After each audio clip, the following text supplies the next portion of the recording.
But when it comes to an industry, say the meat packing, there's primarily black, female, Hispanic, and poor. He's actually saying to folk, I'm going to make you go back into a lethal situation. That's straight up racism, Doc. It's straight up racism. And what we really need to be focused on, and politically, I think we ought to be saying, for instance, you and I have talked about this to Black Caucus, particularly out in the House. We must make free health care a part of any new rescue bill, no matter what the Senate does. The House where we have a majority. And we have to say, look, all of these states that are saying for folks to go back where we're having this high number of COVID infections, they are states that didn't expand Medicaid, Republican governors.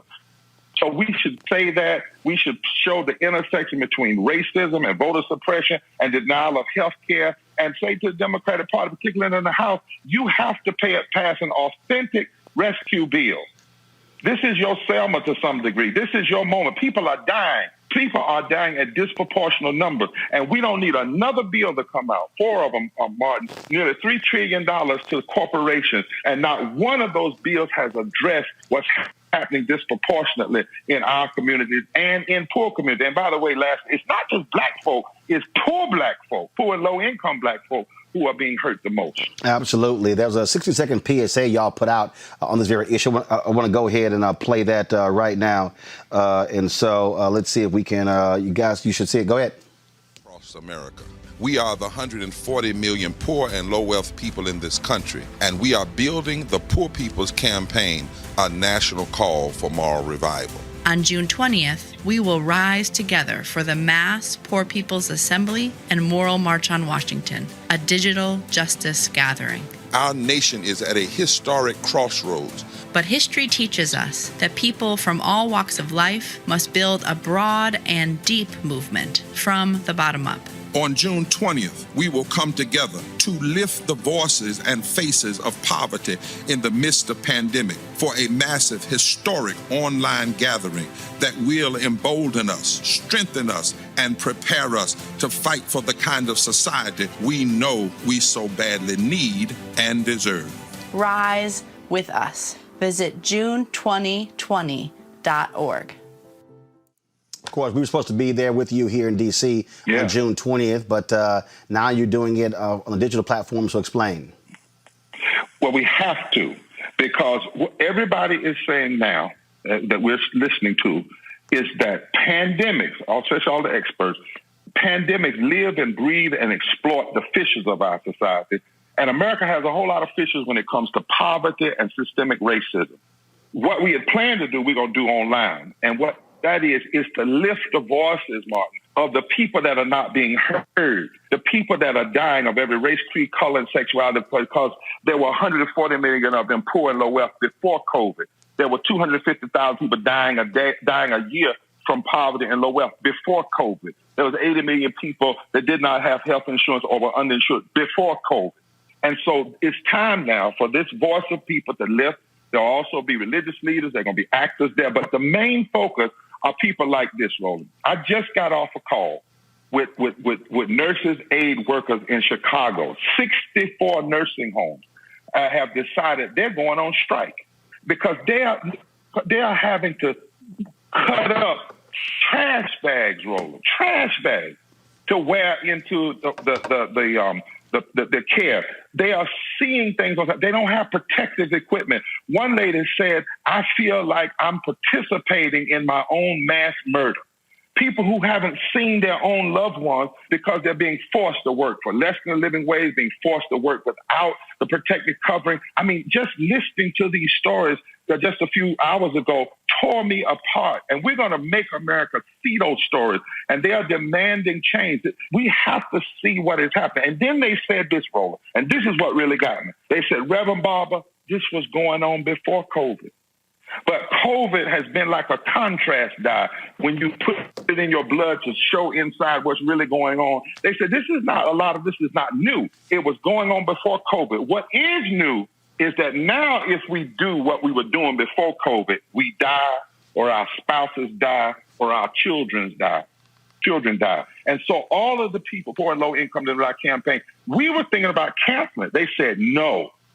You cannot cancel it. We have to use every tool available to humankind on social media because we must tell our stories. America must hear our voices, see our faces, and we must make demands, and we must register like never before to vote, because no longer will poor and low-income people not be engaged in the political process. Well, it's also important, obviously, to do this digital, because the reality is that might be the scenario come November. And so digital mobilizing and organizing is going to be more than likely the way we have to operate between now and November. Exactly, Roland. You've been leading us. You've been telling us. You've been warning us long before this. You said, y'all better get some of your stuff you own your own. So for 3 years, we've been building a digital platform with the Poor People's Campaign. You know, we just get it underneath. We've been connecting people. And we also, I don't want to tell everything we can do, but we also are having an underground type newspaper so we can reach the homeless community. I mean, the bottom line is there are 140 million poor and low income people. There were 100 million people that didn't vote in the last election. We did a study that was commissioned with Columbia University that said a lot of the 100 million people who didn't vote are poor and low income. And if just 5 to 10% of poor and low income people, regardless of race, would begin to get around an agenda and they would vote, they could fundamentally shift the political calculus in any state in this nation, and especially in the South. We cannot leave this work undone. Dr. King and others were killed. Robert Kennedy was killed trying to do this work, but it must be revived now. And COVID-19 is making it more essential than it was even before. Every single night. We've got some of the top black experts. You're not going to see them on cable news or broadcast news because you swear black people aren't experts when it comes to this health crisis. That's why we have this show and why we do what we do every day on Roland Martin Unfiltered. Joining us right now is retired General Russell Honore, the nation's first black Surgeon General, Dr. Joycelyn Elders. John Hope Bryant, he is the founder of Operation Hope. Senator Kamala Harris of California, Dr. Cedrina Calder, retired General Lloyd Austin, Congresswoman Karen Bass, Commissioner Omari Hardick, Bureau President in Brooklyn, Eric Adams, Dr. Joseph Graves, America's Wealth Coach, Deborah Owens, Dr. Corey Abear, Patel Salt, Howard University student, Pastor Jamal Bryant, Dr.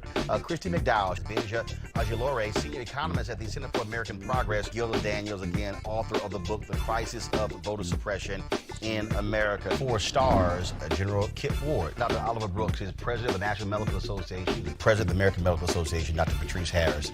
Joby Benjamin, Dr. Alexia Gaffney, infectious disease specialist, Dr. Georges Benjamin, executive director of the American Public Health Association, Malcolm Nance, family medicine physician, Dr. Jen Caudle, Dr. Tashaka Cunningham, a molecular biologist, Kat Stafford. She's a national race and ethnicity reporter for the Associated Press. Dr. Wayne A.I. Frederick, who is the president of Howard University, Congresswoman Yvette Clarke from the state of New York, William Spriggs, AFL-CIO economist, Andrea James, executive director of the National Council for Incarcerated and Formerly Incarcerated Women and Girls. All right, let's go to Capitol Hill. Congressman Gregory Meeks, Congresswoman Enid Johnson of Texas, Congresswoman Barbara Lee, Minnesota Senator Amy Klobuchar, mental health clinician Jamie Singletary, Prince George's County State's Attorney Aisha Brayboy, as well as Dylan Hayrie, ACLU Justice Division strategist. Dr. Cindy Duke, she is a virologist. Principal Steve Perry of Capitol Prep. Health and wellness specialist Dr. Yolandra Hancock. Desmond Meade, president of the Florida Rights Restoration Coalition. Cliff Albright, who is the co-founder of Black Voters Matter. Michael Harriet with the group.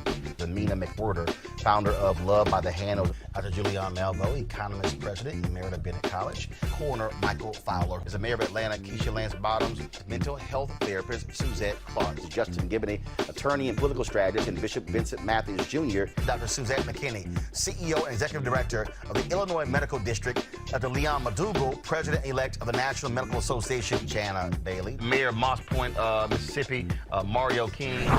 We're going to keep driving this thing to make sure our people are fully aware, safe, protected from coronavirus. You're getting the top medical experts, the top business experts, top political experts, top religious experts, because that's why we do what we do. Unapologetically and unfiltered. Ain't nobody else in the black media space doing what we do. Watch Roland Martin Unfiltered daily at 6 p.m. Eastern on YouTube, Facebook, or Periscope, or go to RolandMartinUnfiltered.com. Support the Roland Martin Unfiltered Daily Digital Show by going to RolandMartinUnfiltered.com. Our goal is to get 20,000 of our fans contributing $50 each for the whole year. You can make this possible. RolandMartinUnfiltered.com.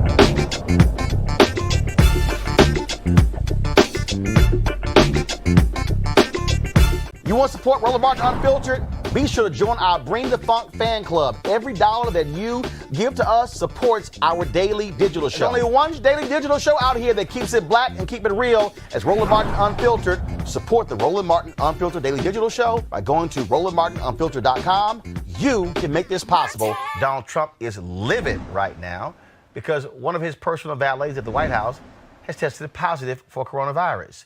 And so he's lashing out at his staff, saying not protecting him. No. But you're the one who went to Honeywell who didn't want to wear a mask. You're the one who has said you think it's silly to wear a mask. You're the one who has stood at news conferences with people next to you with nothing. In fact, when they had the nurses in the Oval Office, they were asked, why aren't y'all wearing masks? They were like, well, we've already tested negative for masks, so it makes no sense for us to wear a mask. Here's what he don't understand. You can test negative today, but you might be positive tomorrow.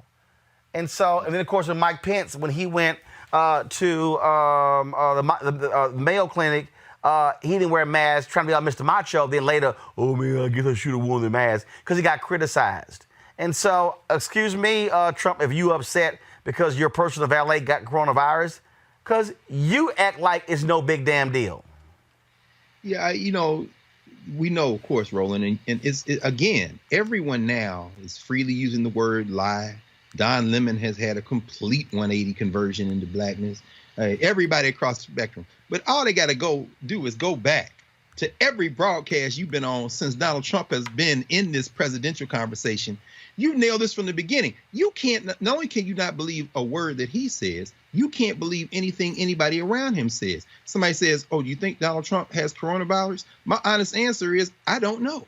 Because you can't trust anything they say. And this man, who's one of his personal valets, is a member of the armed forces. He's a Navy guy. And so this man is risking his life walking around all these white supremacists who are, and I'm going to call it virtue signaling. Not virtue in terms of good, but virtue in terms of white nationalist values. They're not wearing masks to signal to the members of their clavern that I'm with you. So this is not an accident for Mike Pence. This is not an accident for Trump and Honeywell. And as you said, finally, in the White House, in the Oval Office, when that nurse from Louisiana was like, I can't really get my get what I need in terms of PPE, my people, and he's sitting there holding himself like he always does, to try to control. That's not what I'm hearing. Look, man, you're a liar. You're beneath contempt. There's nobody running the federal government on behalf of the so-called American people. And so, for all we know, you're not only not asymptomatic, you might very well have the coronavirus. I have no idea, is what I'm saying. So, yeah, and he's just mad because he's a germaphobe and has been since the day he came out of his mother's womb, apparently. Every single night. We've got some of the top black experts. You're not going to see them on cable news or broadcast news because you swear black people aren't experts when it comes to this health crisis. That's why we have this show and why we do what we do every day on Roland Martin Unfiltered. Joining us right now is retired General Russell Honore, the nation's first black Surgeon General, Dr. Joycelyn Elders. John Hope Bryant, he is the founder of Operation Hope. Senator Kamala Harris of California, Dr. Sadrina Calder, retired General Lloyd Austin, Congresswoman Karen Bass, Commissioner Omari Hardick, Bureau President in Brooklyn, Eric Adams, Dr. Joseph Graves, America's Wealth Coach, Deborah Owens, Dr. Corey Abear, Patel Salt, Howard University student, Pastor Jamal Bryant, Dr. Christy McDowell, Benja Ajilore, senior economist at the Center for American Progress, Gilda Daniels, again, author of the book, The Crisis of Voter Suppression in America. 4 stars, General Kip Ward. Dr. Oliver Brooks is president of the National Medical Association, president of the American Medical Association, Dr. Patrice Harris. Joby Benjamin, Dr. Alexia Gaffney, infectious disease specialist, Dr. Georges Benjamin, executive director of the American Public Health Association, Malcolm Nance, family medicine physician, Dr. Jen Caudle, Dr. Tashaka Cunningham, a molecular biologist, Kat Stafford. She's a national race and ethnicity reporter for the Associated Press. Dr. Wayne A.R. Frederick, who is the president of Howard University. Congresswoman Yvette Clarke from the state of New York. William Spriggs, AFL-CIO economist. Andrea James, executive director of the National Council for Incarcerated and Formerly Incarcerated Women and Girls. All right, let's go to Capitol Hill. Congressman Gregory Meeks, Congresswoman Eddie British Johnson of Texas, Congresswoman Barbara Lee, Minnesota Senator Amy Klobuchar, mental health clinician Jamie Singletary, Prince George's County State's Attorney Aisha Brayboy, as well as Dylan Hayrie, ACLU Justice Division strategist. Dr. Cindy Duke, she is a virologist. Principal Steve Perry of Capitol Prep. Health and wellness specialist Dr. Yolandra Hancock. Desmond Meade, president of the Florida Rights Restoration Coalition. Cliff Albright, who is the co-founder of Black Voters Matter. Michael Harriet with the group. Mina McWhorter, founder of Love by the Hand. Dr. Julianne Malvo, economist, president, Emerita Bennett College. Coroner Michael Fowler is the mayor of Atlanta. Keisha Lance Bottoms, mental health therapist Suzette Clark. Justin Gibney, attorney and political strategist, and Bishop Vincent Matthews Jr. Dr. Suzette McKinney, CEO and executive director of the Illinois Medical District. Dr. Leon McDougall, president-elect of the National Medical Association. Jana Bailey, mayor of Moss Point, Mississippi. Mario King. We're going to keep driving this thing to make sure our people are fully aware, safe, protected from coronavirus. You getting the top medical experts, the top business experts, top political experts, top religious experts, because that's why we do what we do. Unapologetically and unfiltered. Ain't nobody else in the black media space doing what we do. Watch Roland Martin Unfiltered daily at 6 p.m. Eastern on YouTube, Facebook, or Periscope, or go to RolandMartinUnfiltered.com. Support the Roland Martin Unfiltered Daily Digital Show by going to RolandMartinUnfiltered.com. Our goal is to get 20,000 of our fans contributing $50 each for the whole year. You can make this possible. RolandMartinUnfiltered.com.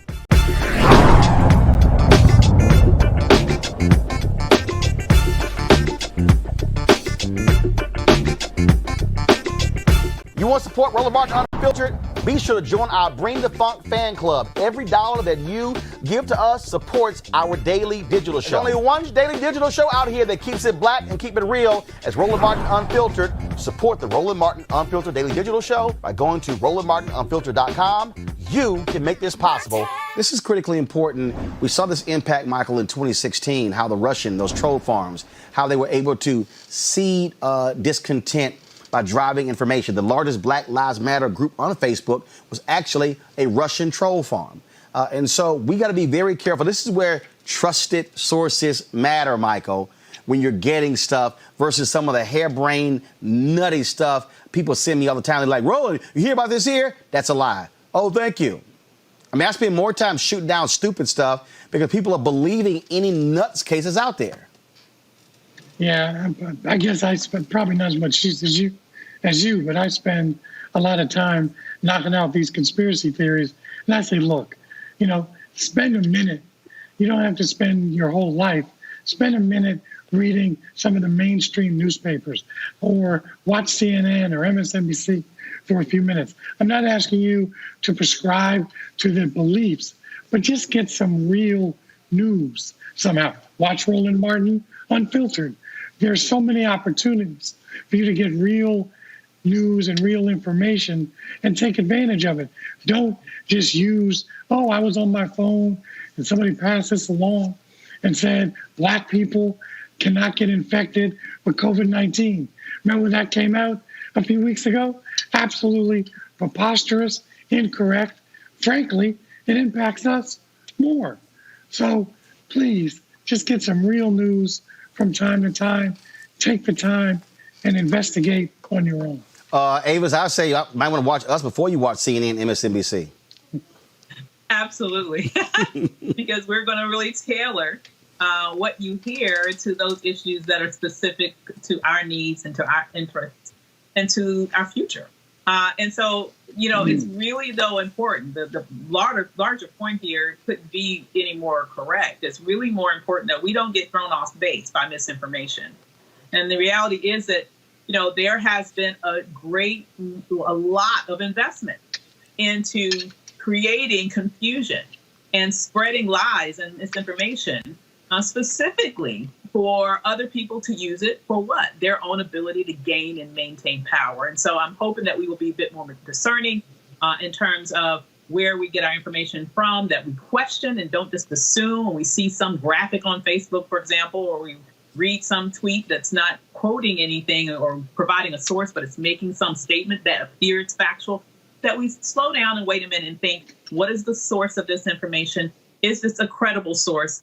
And does it even just make common sense? If we just took those 3 steps, I think we do a lot toward sort of stopping a lot of the spread of this misinformation that happens, specifically targeting our community. Shireen Mitchell is now here. Shireen, again, we talk about this information being spread. I mean, look, you look at how the Trump people, Shireen, are targeting their folks, how they're using Facebook messaging just with a deluge of messaging. Look, at the end of the day, people respond to this.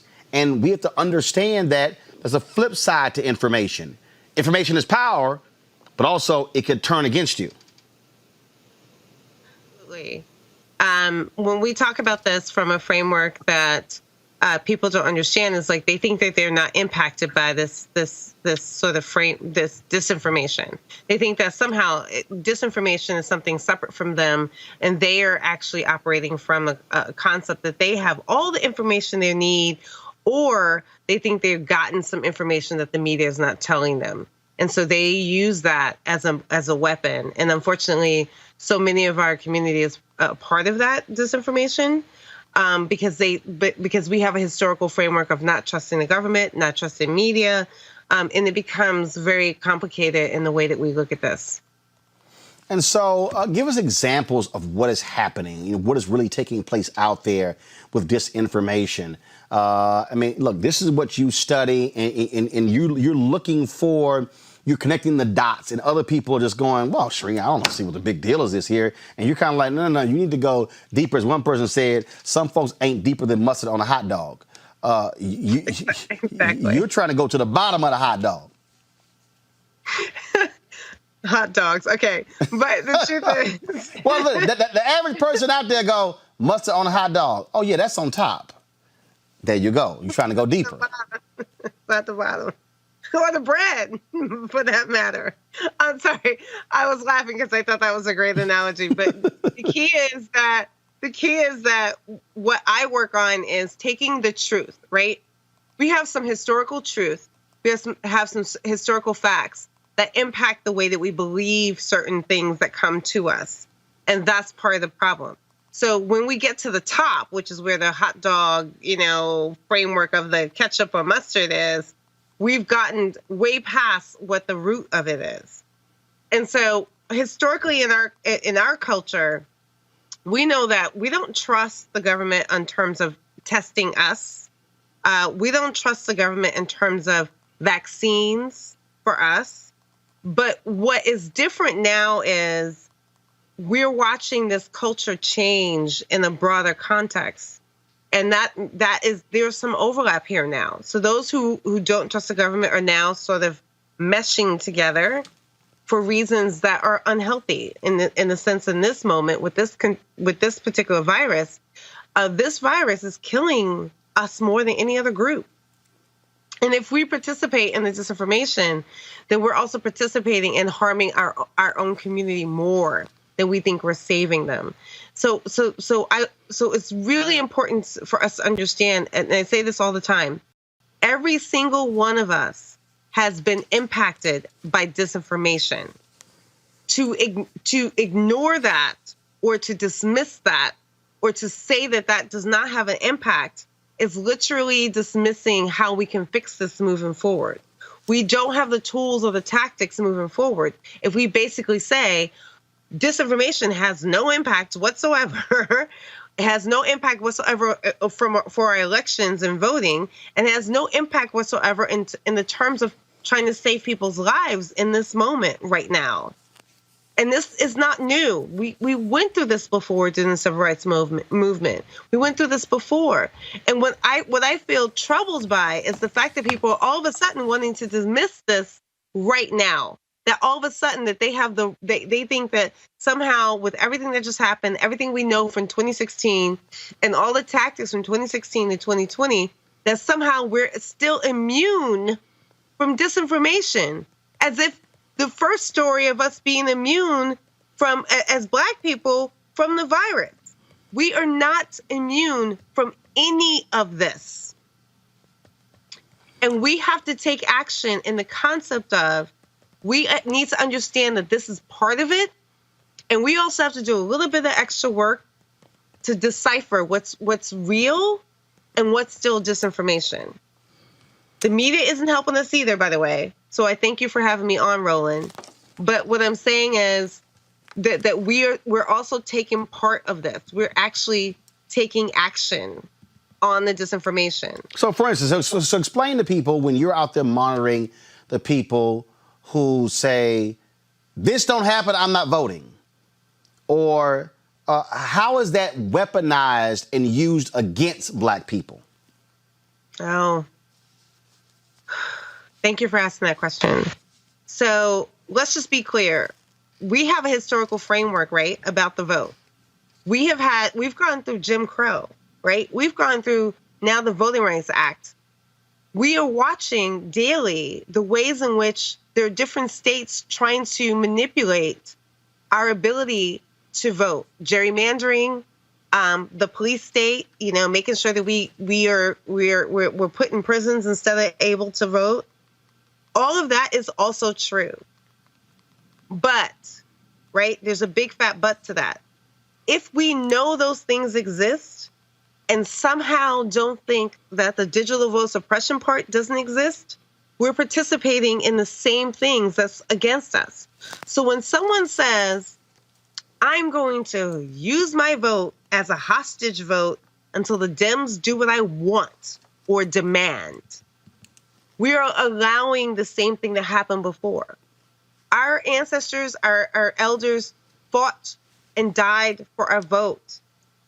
If you think that you can hostage take your vote right now in this moment, you're basically saying to our elders, you died for nothing. And that troubles me. It troubles me on multiple levels.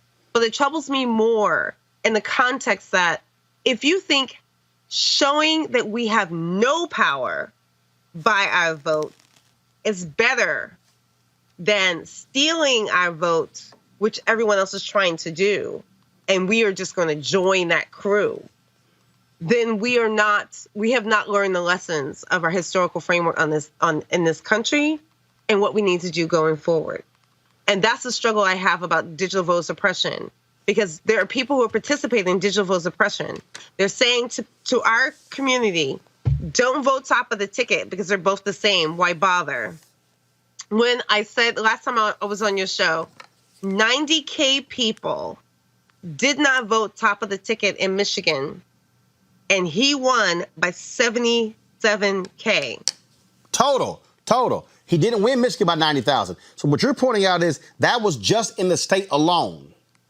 One state alone. It does not count all the other states where the digital vote suppression was happening, where all the actual vote suppression was happening, on the ground vote suppression. What we saw in Wisconsin was on the ground voter suppression using COVID as a weapon to win their own seat. COVID and now is a new version of voter suppression. We have both the on-the-ground version and the digital vote suppression version. So absolutely, Wisconsin had suppressed 1 million votes before the election of 2016. 1 million. I'm talking about a small sliver of how he won versus the 90K that didn't vote top of the ticket. Also, the 75K who didn't get their opportunities to be counted at all. We should not be participating in not getting ourselves to vote. Everybody wants us to not have power. What happened in South Carolina for Biden is that he got a vote that no one thought was important. Sometimes I'm not sure he knows how important that vote was. But every other candidate had weaponized the fact that they did not need the Black vote, and then Biden won with exactly that. And when you say and again, I want to go back. When you talk about that suppression, 90,000 people in Michigan did not vote top of ticket. If you look at the numbers, people, Trump won Michigan by less than 11,000. Yes. He got 2,279,543 votes. Hillary Clinton got 2,268,839 votes. And 90,000 left at the top. So final point here, Shireen. For people to understand, first of all, there was a report that y'all have done. Where can people go to see the report, to digest the full report? Yes, so please, thank you, Roland. So please go to our website, stoponlinevawa.com. Stoponline.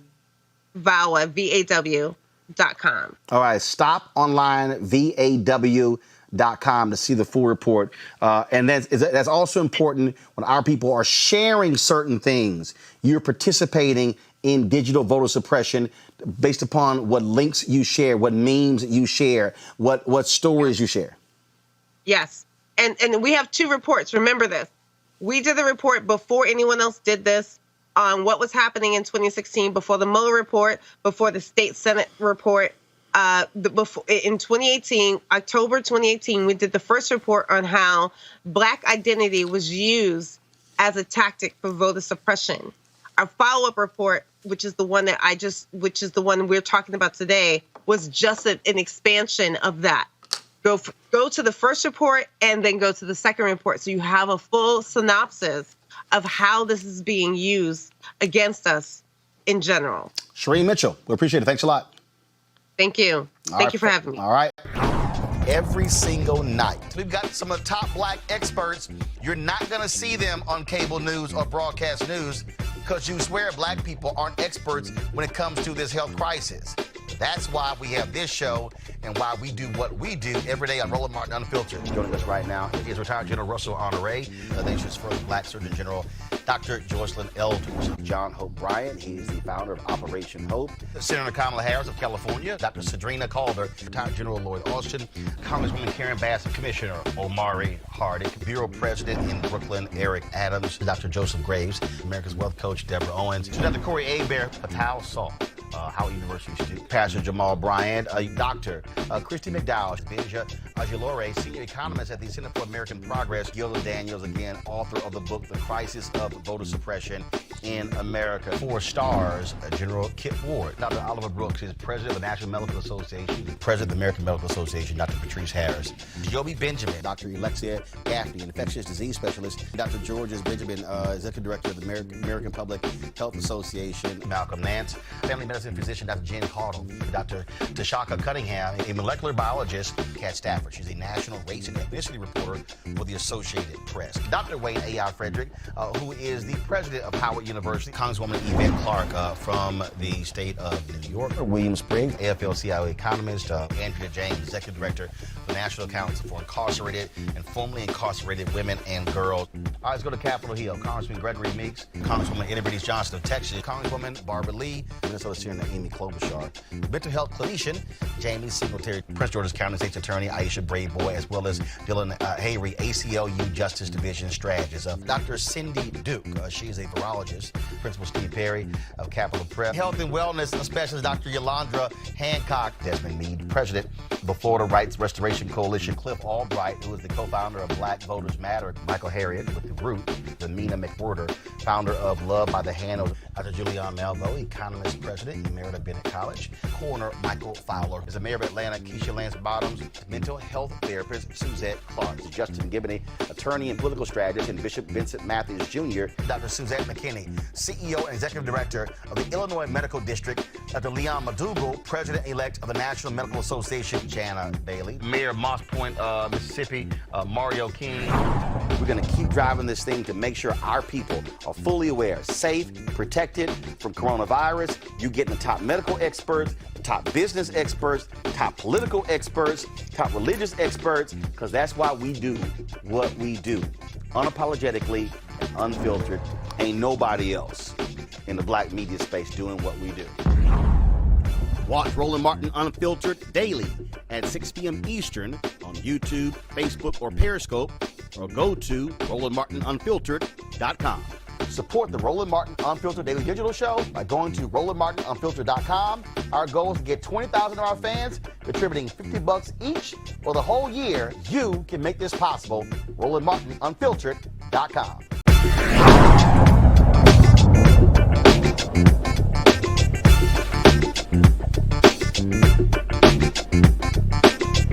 You want to support Roland Martin Unfiltered? Be sure to join our Bring the Funk fan club. Every dollar that you give to us supports our daily digital show. There's only one daily digital show out here that keeps it black and keep it real as Roland Martin Unfiltered. Support the Roland Martin Unfiltered Daily Digital Show by going to RolandMartinUnfiltered.com. You can make this possible. All right, folks, we've been talking about the PPP program as it relates to how Congress passed this money to help businesses as a result of COVID-19. Folks, this is important because many of our businesses are not applying for the money. We've had numerous guests on the show talking about this. And right now, I want to bring up my next guest. He is the president of the National Bankers Association, that is the consortium of black banks. His name is Kenneth Kelly. He's the chairman and CEO of First Independence Bank. First of all, glad to have you here on the show, Kenneth. So you were on a call today with the Treasury Secretary, Steve Mnuchin. So that's correct. And he said, $130 billion is still out there for businesses? Yes, Roland. It's approximately $130 billion that is still available, and those funds will move pretty quickly. So we need people who are in business in 2019 into 2020, looking at ways that they can participate in this program. And so my understanding is that when you look at the community, when you look at the various community development institutions, you look at the community banks, more than half of our businesses haven't even applied? That's based on some sampling polling, Roland, that's been taking place across many different communities, the Harlem community, the Mississippi Delta, in Detroit, where we're based, et cetera. We believe that there is a underrepresentation in the minority community. And one of the things we really want to do is be sure to heighten the awareness that this program is out there and that individuals and their businesses can participate in this program. So, and again, so obviously for a lot of people out there, they talk about the issues with the various banks. So explain how this also works, because you guys have a direct pipeline there. And so let's say they have a banking relationship, meaning an account with Bank of America, Chase. We're hearing all kind of stuff, how it's difficult to even get through. They're helping out the much larger companies. And so even if these black businesses don't have a banking relationship with a black bank, can they still go through you to apply for PPP? Yes, the answer to that is yes, Roland. So if you don't mind, give me just a moment and really go ahead. Capture what's really going on. So we heard back in the late part of March, early April, that there was going to be X billions of dollars available. Many people took that to mean that the government was going to give all of that money to the banks. Well, that's not what actually happened.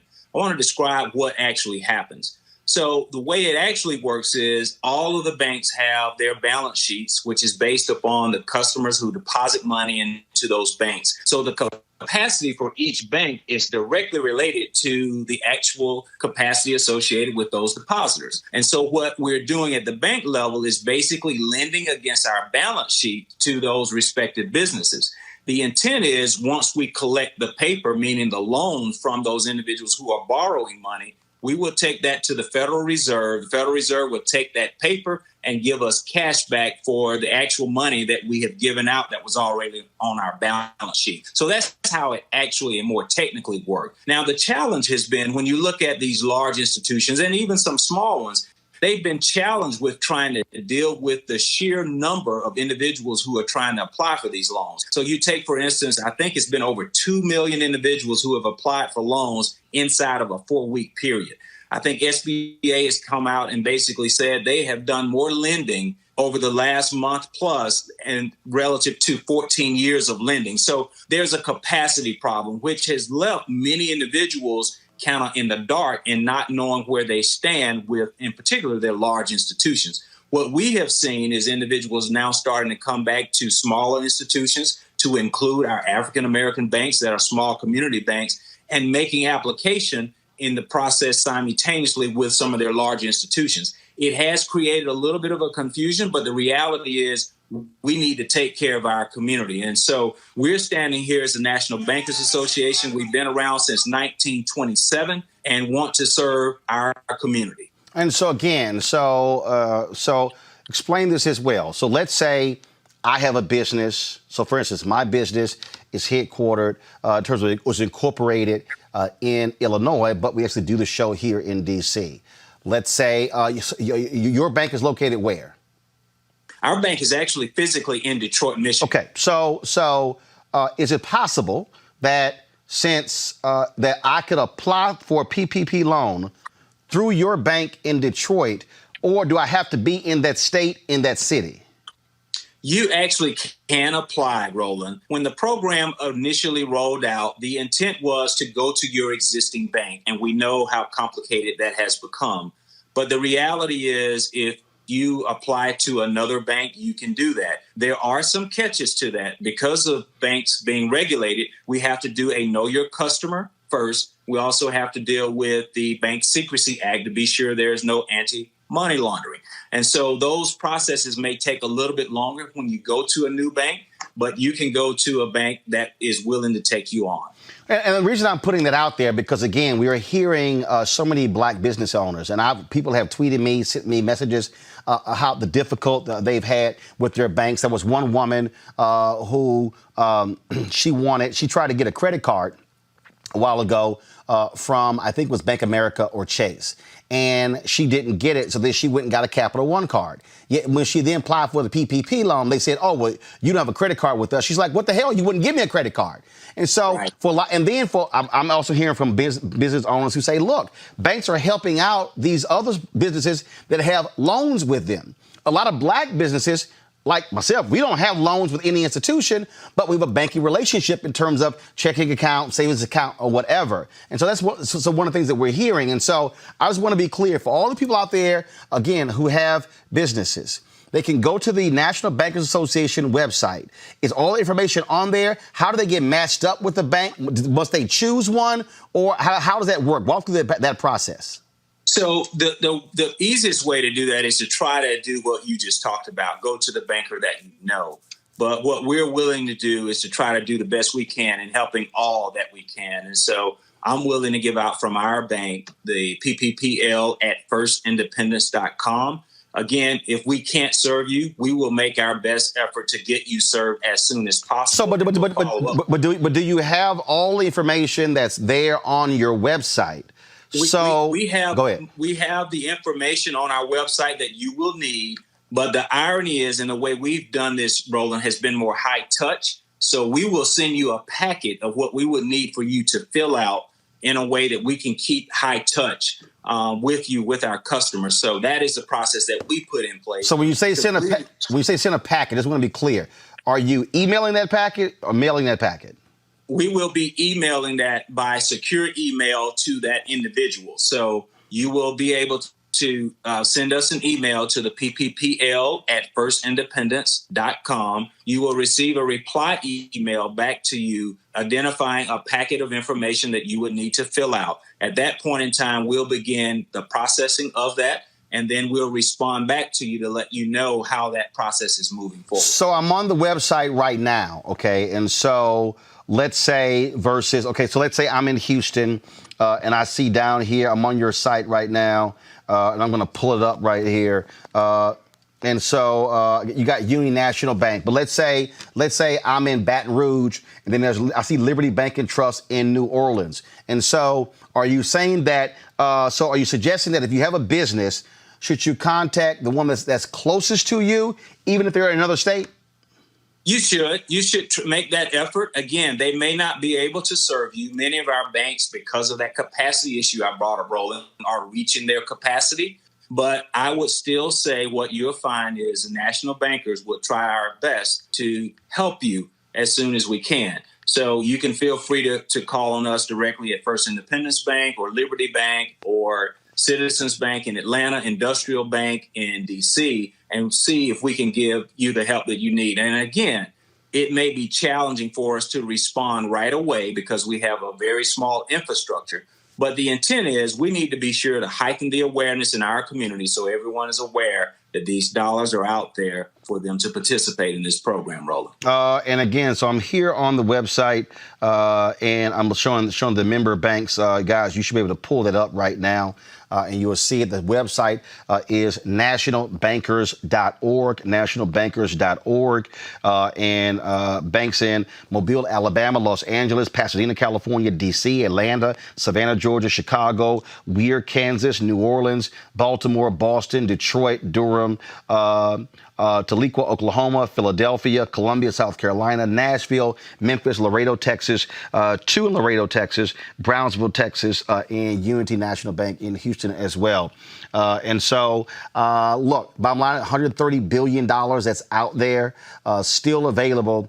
And folks have to fill it out. I do have to ask you this here, because I was talking to someone through the first round. They stated that if you had 1099 employees, that you could not include them in the PPP program. They have to file individually. I was talking to somebody else who said in the second round, you could include 1099s.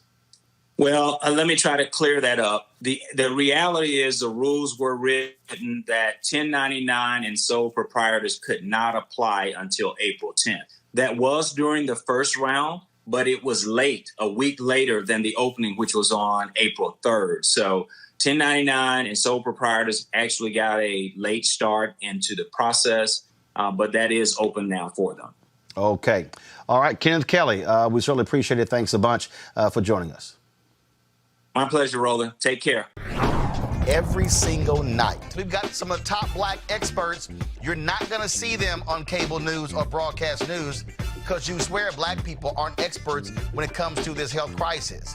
That's why we have this show and why we do what we do every day on Roland Martin Unfiltered. Joining us right now is retired General Russell Honore, the nation's first black Surgeon General, Dr. Joycelyn Elders. John Hope Bryant, he is the founder of Operation Hope. Senator Kamala Harris of California, Dr. Sadrina Calder, retired General Lloyd Austin, Congresswoman Karen Bass, Commissioner Omari Hardick, Bureau President in Brooklyn, Eric Adams, Dr. Joseph Graves, America's Wealth Coach, Deborah Owens, Dr. Corey Abear, Patal Salt, Howard University student, Pastor Jamal Bryant, Dr.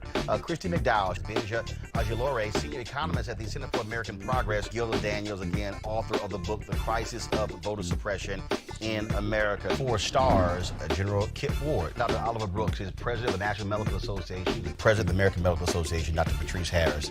Joby Benjamin, Dr. Alexia Gaffney, infectious disease specialist, Dr. Georges Benjamin, executive director of the American Public Health Association, Malcolm Nance, family medicine physician, Dr. Jen Cardle, Dr. Tashaka Cunningham, a molecular biologist, Kat Stafford. She's a national race and ethnicity reporter for the Associated Press. Dr. Wayne A.I. Frederick, who is the president of Howard University, Congresswoman Yvette Clarke from the state of New York, William Springs, AFL-CIO economist, Andrea James, executive director of the National Council for Incarcerated and Formerly Incarcerated Women and Girls. All right, let's go to Capitol Hill. Congressman Gregory Meeks, Congresswoman Eddie Bernice Johnson of Texas, Congresswoman Barbara Lee, Minnesota Senator Amy Klobuchar, mental health clinician Jamie Singletary, Prince George's County State's Attorney Aisha Brayboy, as well as Dylan Hayrie, ACLU Justice Division strategist. Dr. Cindy Duke, she is a virologist. Principal Steve Perry of Capitol Prep. Health and wellness specialist Dr. Yolandra Hancock. Desmond Meade, president of the Florida Rights Restoration Coalition. Cliff Albright, who is the co-founder of Black Voters Matter. Michael Harriet with the group.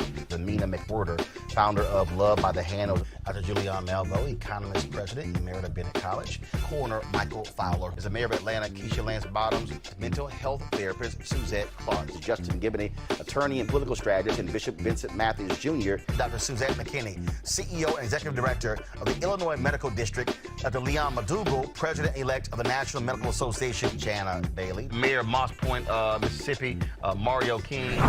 We're going to keep driving this thing to make sure our people are fully aware, safe, protected from coronavirus. You getting the top medical experts, top business experts, top political experts, top religious experts, because that's why we do what we do. Unapologetically and unfiltered. Ain't nobody else in the black media space doing what we do. Watch Roland Martin Unfiltered daily at 6 p.m. Eastern on YouTube, Facebook, or Periscope, or go to RolandMartinUnfiltered.com. Support the Roland Martin Unfiltered Daily Digital Show by going to RolandMartinUnfiltered.com. Our goal is to get 20,000 of our fans contributing $50 each for the whole year. You can make this possible. RolandMartinUnfiltered.com.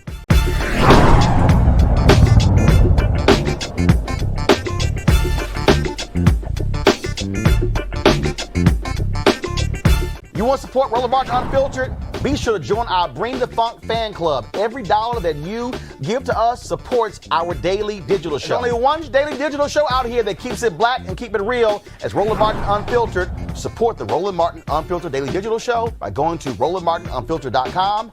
You can make this possible. The two white men who shot and killed Ahmaud Arbery are in jail as we speak. Gregory McMichael and his son Travis arrested last night by the Georgia Bureau of Investigation, both charged with murder and aggravated assault. And they were taken into custody. Now, this comes days after a cell phone video. This right here, they're mug shots of these two. The father on the left, the son on the right. The decision comes days after a cell phone video emerged that captured the final moments of Arbery's life while he was jogging through the Brunswick, Georgia neighborhood in February. Now, the third man who was in the vehicle behind them who recorded that video, no word yet on exactly what is happening there. Folks, do y'all have the video from today's news conference? If so, go ahead and play it.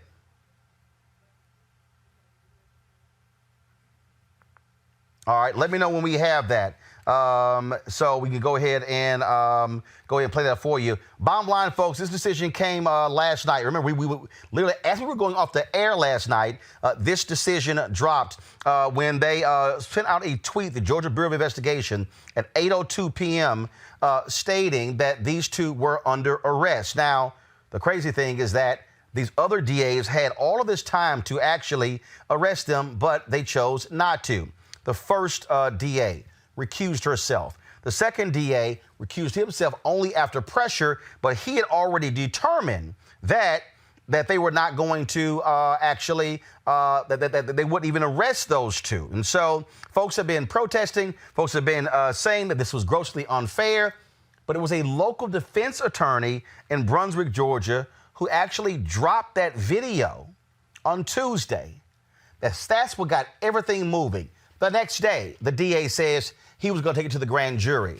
Wasn't good enough. Folks called on the governor, Brian Kemp, to have the GBI get involved. Then they actually got involved. That's actually what happened. In a moment, I'm going to pull up the video on today's news conference. First, let me bring up my panel right now. A. Scott Bolden, former chair, National Bar Association Political Action Committee. Robert Patillo, executive director of the Rainbow Push Coalition Peachtree Street Project, and we'll be joined in a second with criminal defense attorney Yodit Tuwelde. I want to start with you, Robert. You're there in Georgia.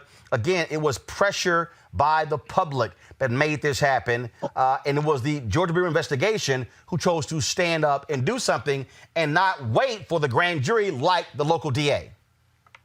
And let's understand that this is par for the course in Georgia. For people who remember back to 2003, we had a very similar case in Columbus, Georgia, of Kenneth Walker, where a young African-American male was shot unarmed in the back of the head by police, and the grand jury declined to indict it.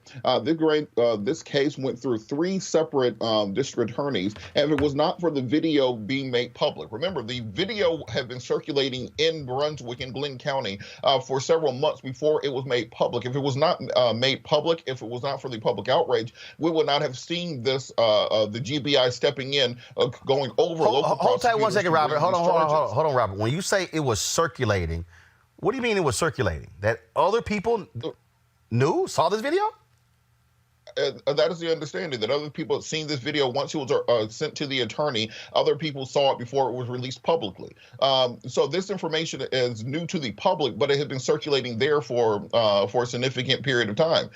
In addition to this, we have to understand that the way that Georgia laws are structured, and we remember we filed a lawsuit on this with Rainbow Push back in 2013. The way both the citizens arrest, for lack of a better word, statutes are structured, and the stand your ground law, the same law that was in question in the Trayvon Martin shooting, are structured. They give people nearly a plenary power to claim self-defense, even if they're outside of their home, even if they have no duty to retreat, and it ends up being the word of the person who is alive versus the word of the person who is dead, absent additional witnesses or absent video. video. So what has to happen is we have to change these laws. These laws are on the books, not just in Georgia, but in 26 other states. And if you do not have the fortune of somebody videotaping it, or another member of the posse who is hunting you down to make a video of your execution, then often there is no independent way for an indictment to happen or a conviction to happen.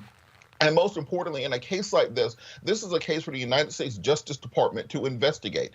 You see a clear violation of 18 U.S.C. 242 regarding deprivation of civil rights under color of law, a violation of 18 U.S.C. 241, a violation of the Robert Byrd Act, which was passed in 2009 under the Obama administration. So we need to put our efforts together to call on the United States Department of Justice to handle a case like this, which is in many ways a modern day lynching.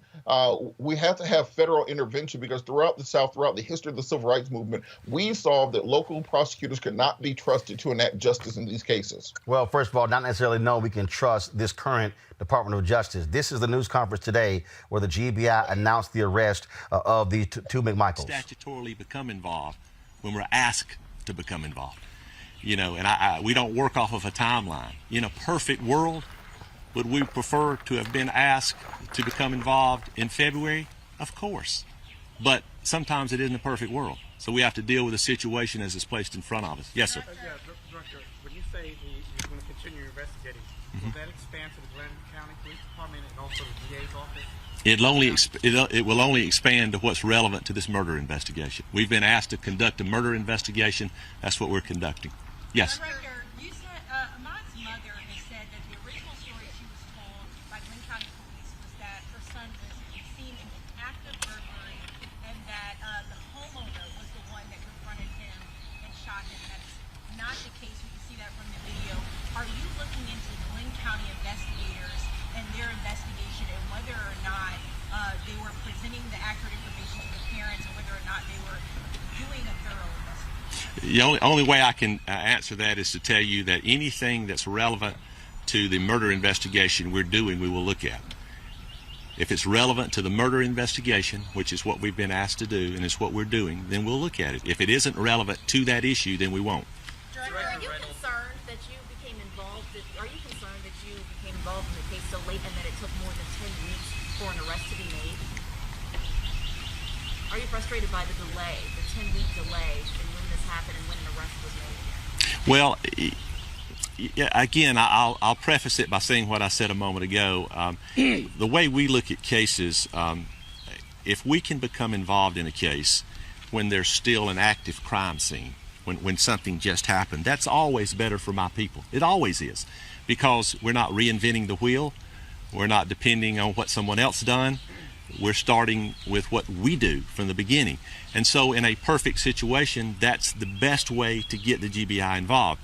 But again, if I told you this was the first time we ever came in late in the case, it wouldn't be true. It's happened before.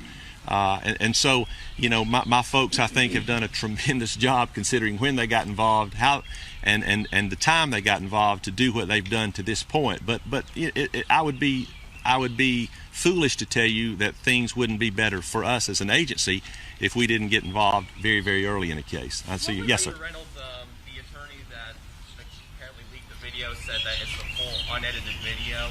And have you been able to confirm that? And also, is it the only video that your office has seen of the shooting? Well, I'm not comfortable talking about a whole lot more evidence about the underlying case at this point, because we're not through with the investigation. We've obviously observed the video that we have. Whether or not there are any additional videos, I don't know of any. But regarding the link, the editing, anything of that nature, we have our experts looking at it, and we'll make that decision down the road. Right now, I'm not comfortable speaking on it. Yeah, right. I've got a question for the prosecutor. Scott Bolden. Scott, when you look at what took place here, this DA decided late. And let's be real clear, the DA only asked the GBI to get involved when the video became public because he was under pressure to do so. It was abundantly clear they were trying to sweep this thing under the rug and hope everybody forgot. Well, you're absolutely right, but here's another legal viewpoint that as a former prosecutor, your job is to determine whether there is sufficient evidence to charge a crime. That is, that the elements of murder, you have intentionality, you have a death, and you have an actor, and you have a weapon in most jurisdictions. And that's really what you do as a prosecutor, or you put it in the grand jury. Here, the 10-week or 13-week delay, in part, was because you had a prosecutor who looked at the case, even though they later recused themselves. They looked at the elements of the crime of murder or aggravated battery, and then what they determined is they then looked at the defenses in the case, which is completely inappropriate for a prosecutor to do. I thought the DA was a defense attorney. So what now? I thought the DA was a defense attorney the way his document read. Right. So they looked at whether there were any defenses, which is completely inappropriate, and then determined that I can't prove the case beyond a reasonable doubt. I'm not putting it in the grand jury. It's clear they've got a defense, but that doesn't absolve you of a crime because you have a defense. All it does is absolve you of being charged, and so highly inappropriate. Now, we've lost 13 weeks. This is really important too, Roland. How many witnesses have we lost? How many documents have been lost? How many pieces of evidence no longer exist, if you will?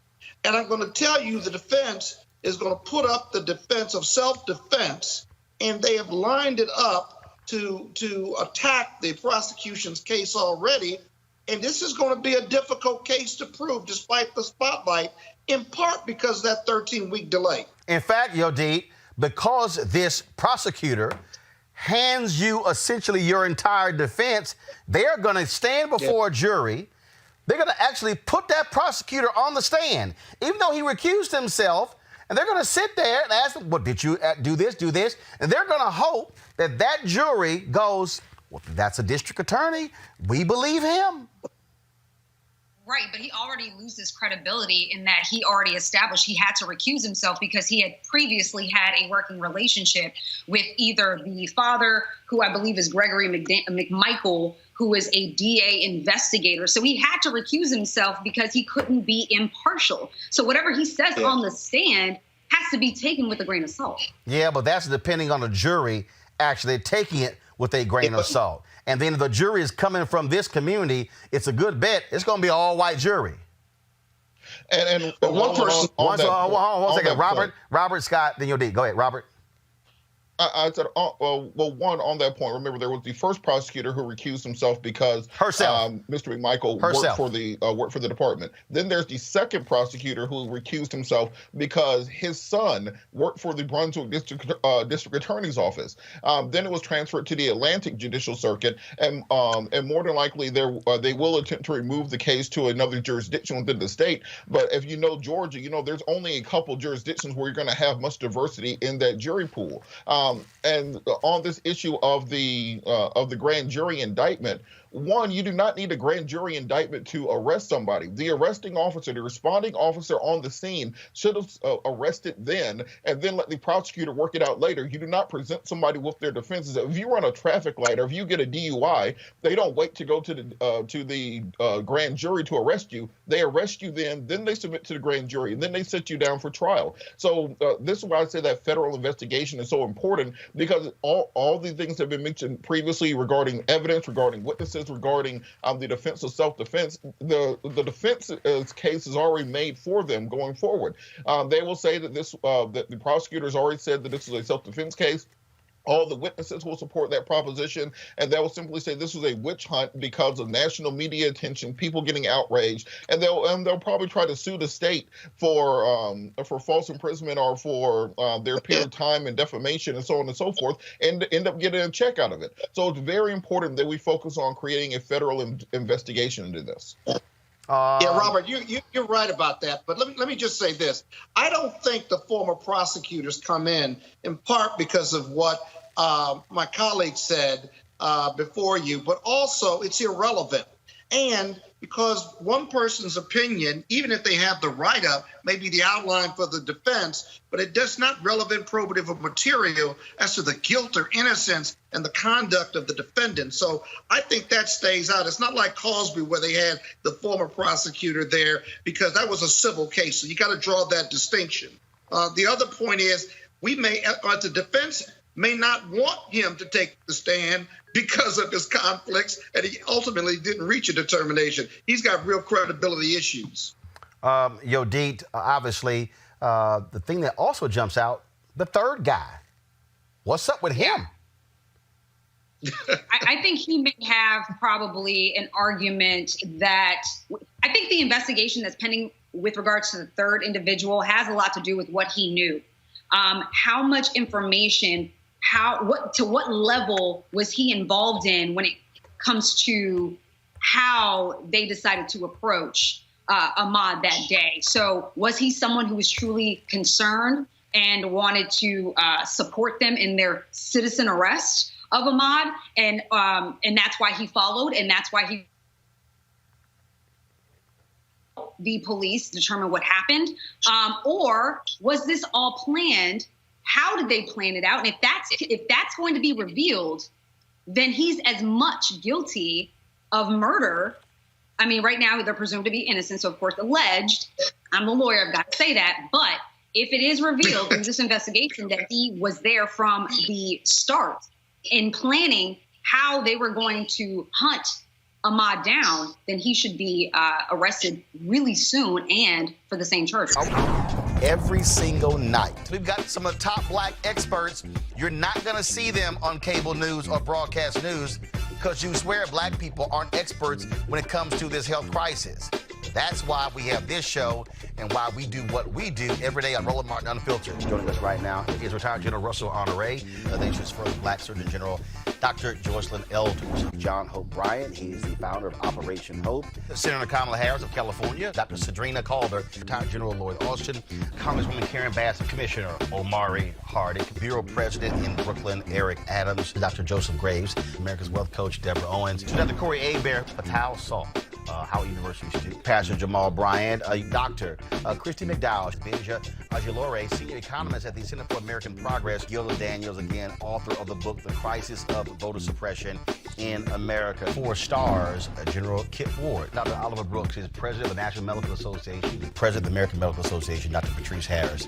Joby Benjamin, Dr. Alexia Gaffney, infectious disease specialist, Dr. Georges Benjamin, executive director of the American Public Health Association, Malcolm Nance, family medicine physician, Dr. Jen Caudle, Dr. Tashaka Cunningham, a molecular biologist, Kat Stafford. She's a national race and ethnicity reporter for the Associated Press. Dr. Wayne A.I. Frederick, who is the president of Howard University, Congresswoman Yvette Clarke from the state of New York, William Spriggs, AFL-CIO economist, Andrea James, executive director of the National Council for Incarcerated and Formerly Incarcerated Women and Girls. All right, let's go to Capitol Hill. Congressman Gregory Meeks, Congresswoman Eddie Johnson of Texas, Congresswoman Barbara Lee, Minnesota Senator Amy Klobuchar, mental health clinician Jamie Singletary, Prince George's County State's Attorney Aisha Brayboy, as well as Dylan Hayrie, ACLU Justice Division strategist. Dr. Cindy Duke, she is a virologist. Principal Steve Perry of Capitol Prep. Health and wellness specialist Dr. Yolandra Hancock. Desmond Meade, president of the Florida Rights Restoration Coalition. Cliff Albright, who is the co-founder of Black Voters Matter. Michael Harriet with The Root.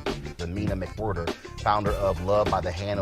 Dr. Julianne Malvo, economist, president, Emerita Bennett College. Coroner Michael Fowler is the mayor of Atlanta. Keisha Lance Bottoms, mental health therapist Suzette Clark. Justin Gibney, attorney and political strategist, and Bishop Vincent Matthews Jr. Dr. Suzette McKinney, CEO and executive director of the Illinois Medical District. Dr. Leon Madugal, president-elect of the National Medical Association. Jana Bailey, mayor of Moss Point, Mississippi, Mario King. We're going to keep driving this thing to make sure our people are fully aware, safe, protected from coronavirus. You're getting the top medical experts, the top business experts, top political experts, top religious experts, because that's why we do what we do. Unapologetically and unfiltered. Ain't nobody else in the black media space doing what we do. Watch Roland Martin Unfiltered daily at 6 p.m. Eastern on YouTube, Facebook, or Periscope, or go to RolandMartinUnfiltered.com. Support the Roland Martin Unfiltered Daily Digital Show by going to RolandMartinUnfiltered.com. Our goal is to get 20,000 of our fans contributing $50 each for the whole year. You can make this possible. RolandMartinUnfiltered.com.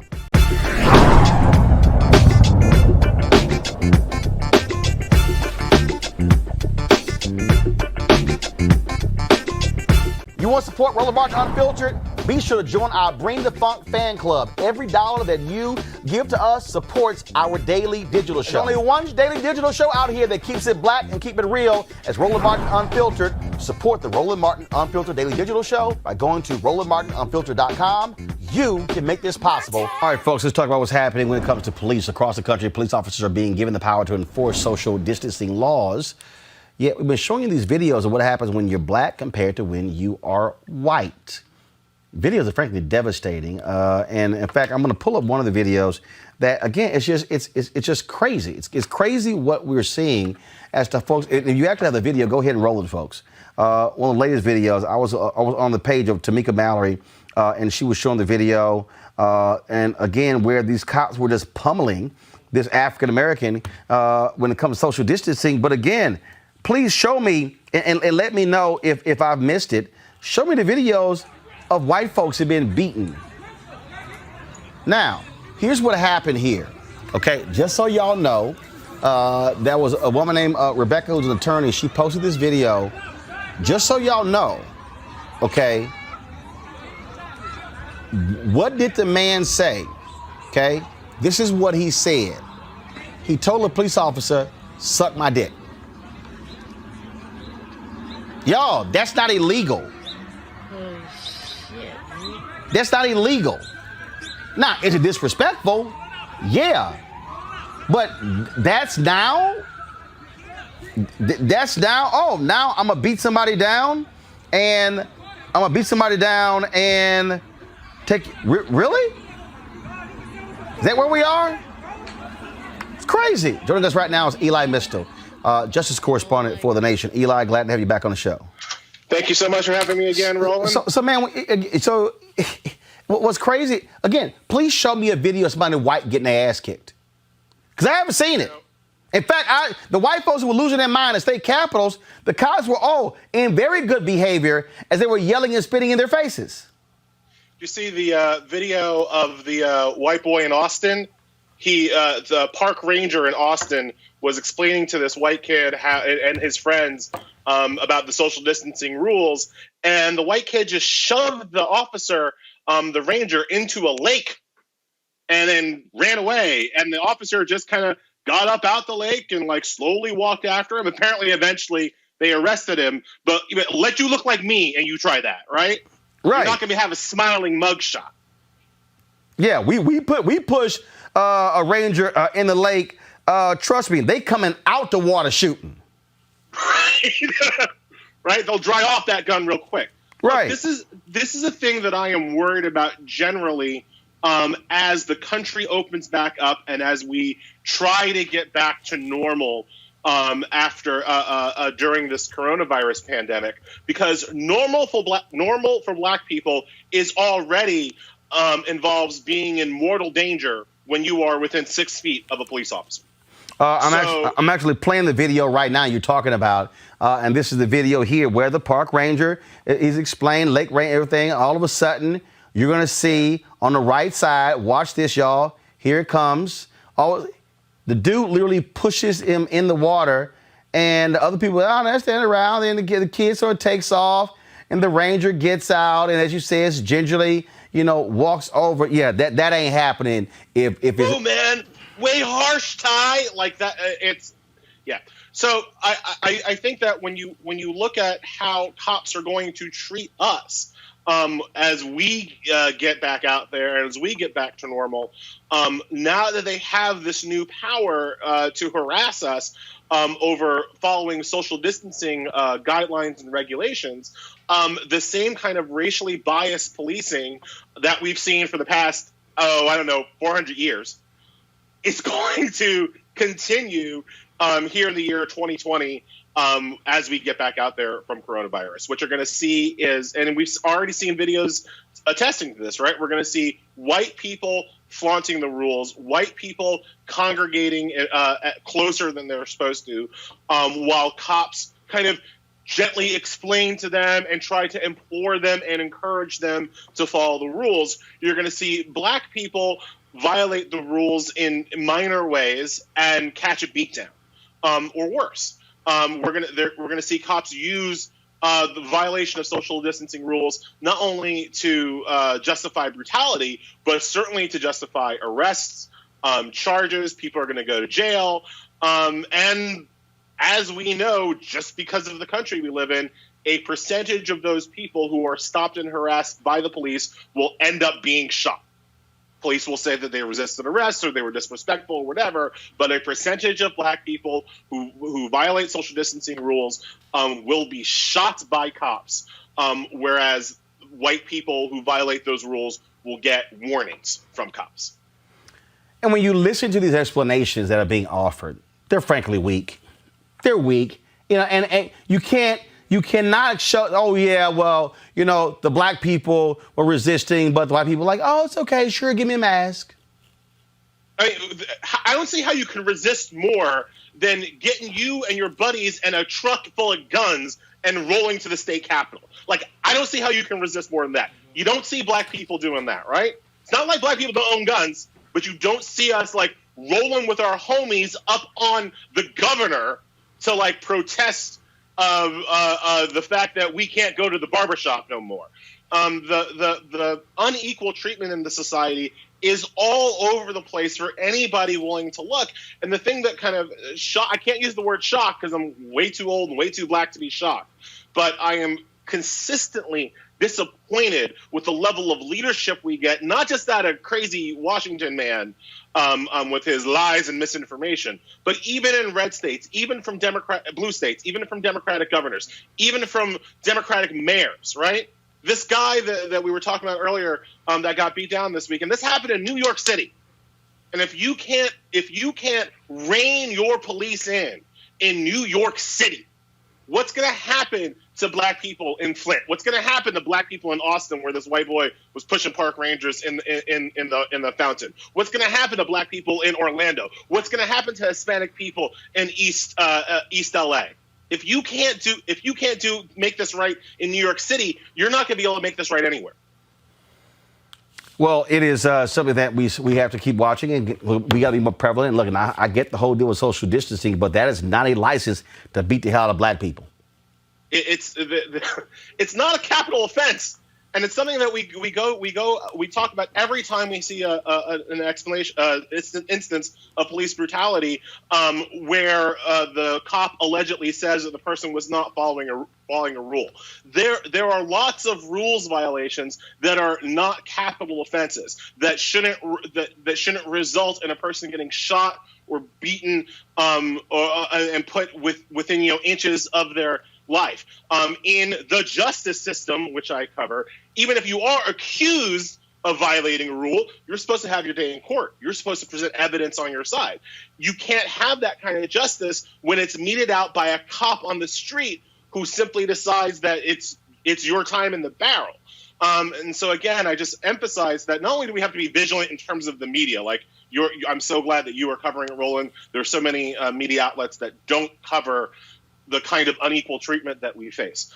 So not only do we have to be vigilant in terms of covering in the media, we have to demand our political leaders do better, right? If de Blasio in New York holds the leash on the cops, we got to demand that he yank it when the cops start beating us up over some trumped up social distancing charge. Ellie Mistel, I appreciate it, man. Thanks a bunch. Thank you so much, Roland. Have a nice one. Craig, thank you very much. I want to go to our panel here. Kelly, look, he's right. Leadership must lead. And unfortunately, what you have mayors who don't want to get on the bad side of police unions, so they don't say anything.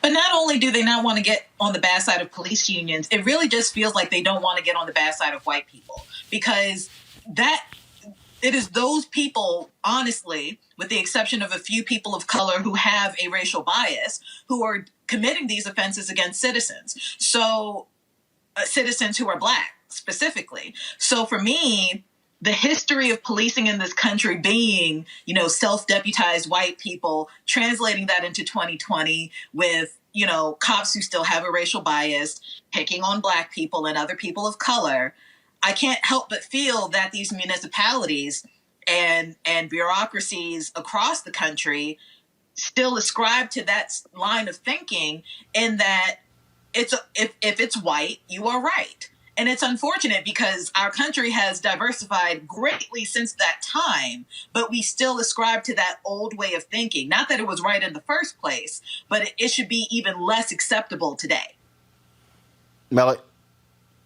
This is something we've seen several instances of this just around the country. And that's why I'm one of those, and I've seen people share it on Facebook a lot, but that's why I've been careful. I haven't shared anything about what's been happening in Chicago and other places that people have been criticizing, because we do respond to that in ways differently than we do people who decide to go to a beach. Twerking party versus beach. Both of them threaten, or, from what we understand, can threaten the lives of people around you, but they're covered differently. So with what happened here in New York, I'm glad he actually said something that I was thinking about earlier on, that it doesn't matter if you are in a red state or a blue state, these type of things happen all the time. And what we need to do, whether if it's a Republican governor or a Democrat governor or mayor, for instance, what we need to do is make sure that we're actually challenging them to make sure that whatever sort of reforms, whatever sort of the attention, whatever sort of training that can go on, that's something that we need to focus on. But another part of that is what I'll say is just as far as us, we, black people, black folk,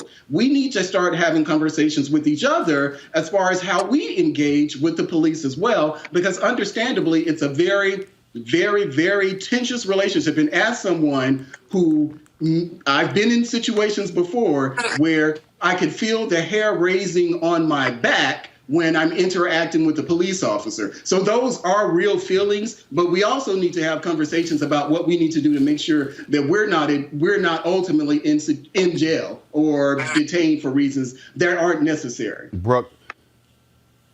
I don't know. I wish that there was something that we could do. I think people are already having those conversations, with their children specifically.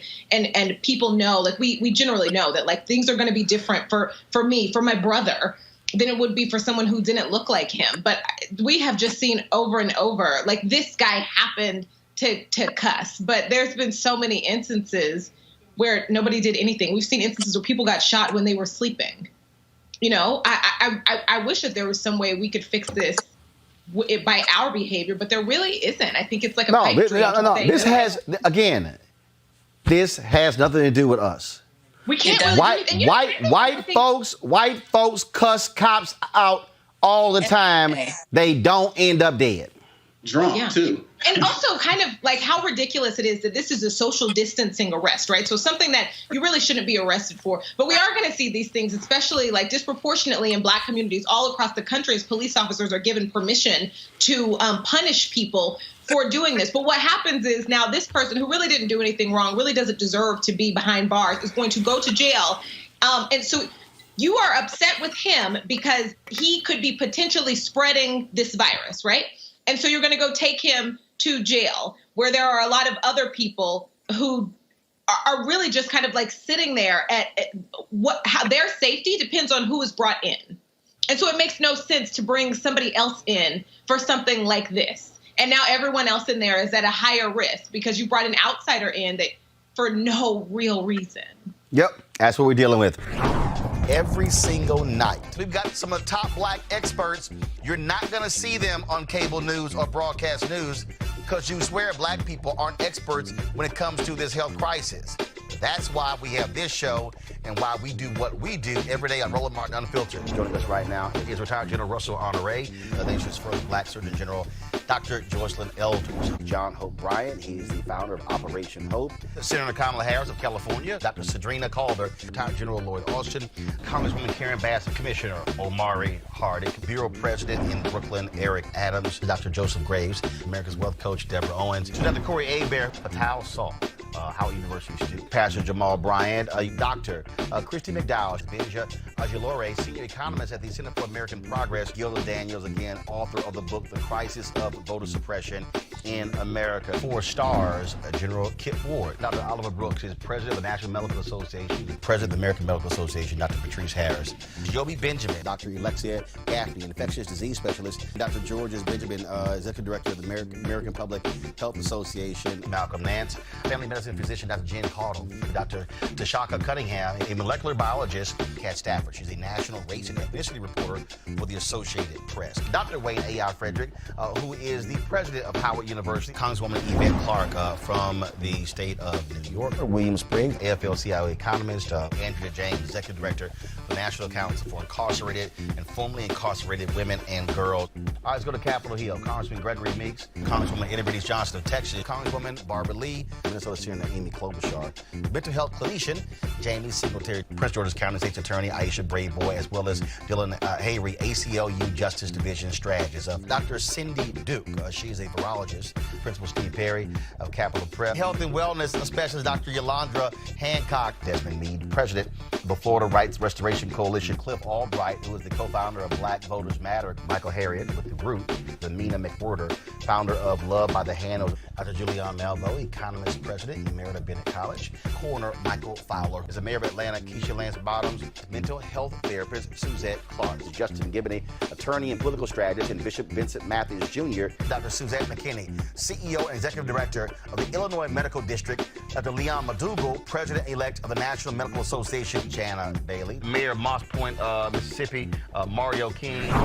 We're going to keep driving this thing to make sure our people are fully aware, safe, protected from coronavirus. You're getting the top medical experts, the top business experts, top political experts, top religious experts, because that's why we do what we do. Unapologetically and unfiltered. Ain't nobody else in the black media space doing what we do. Watch Roland Martin Unfiltered daily at 6 p.m. Eastern on YouTube, Facebook, or Periscope, or go to RolandMartinUnfiltered.com. Support the Roland Martin Unfiltered Daily Digital Show by going to RolandMartinUnfiltered.com. Our goal is to get 20,000 of our fans contributing $50 each for the whole year. You can make this possible. RolandMartinUnfiltered.com.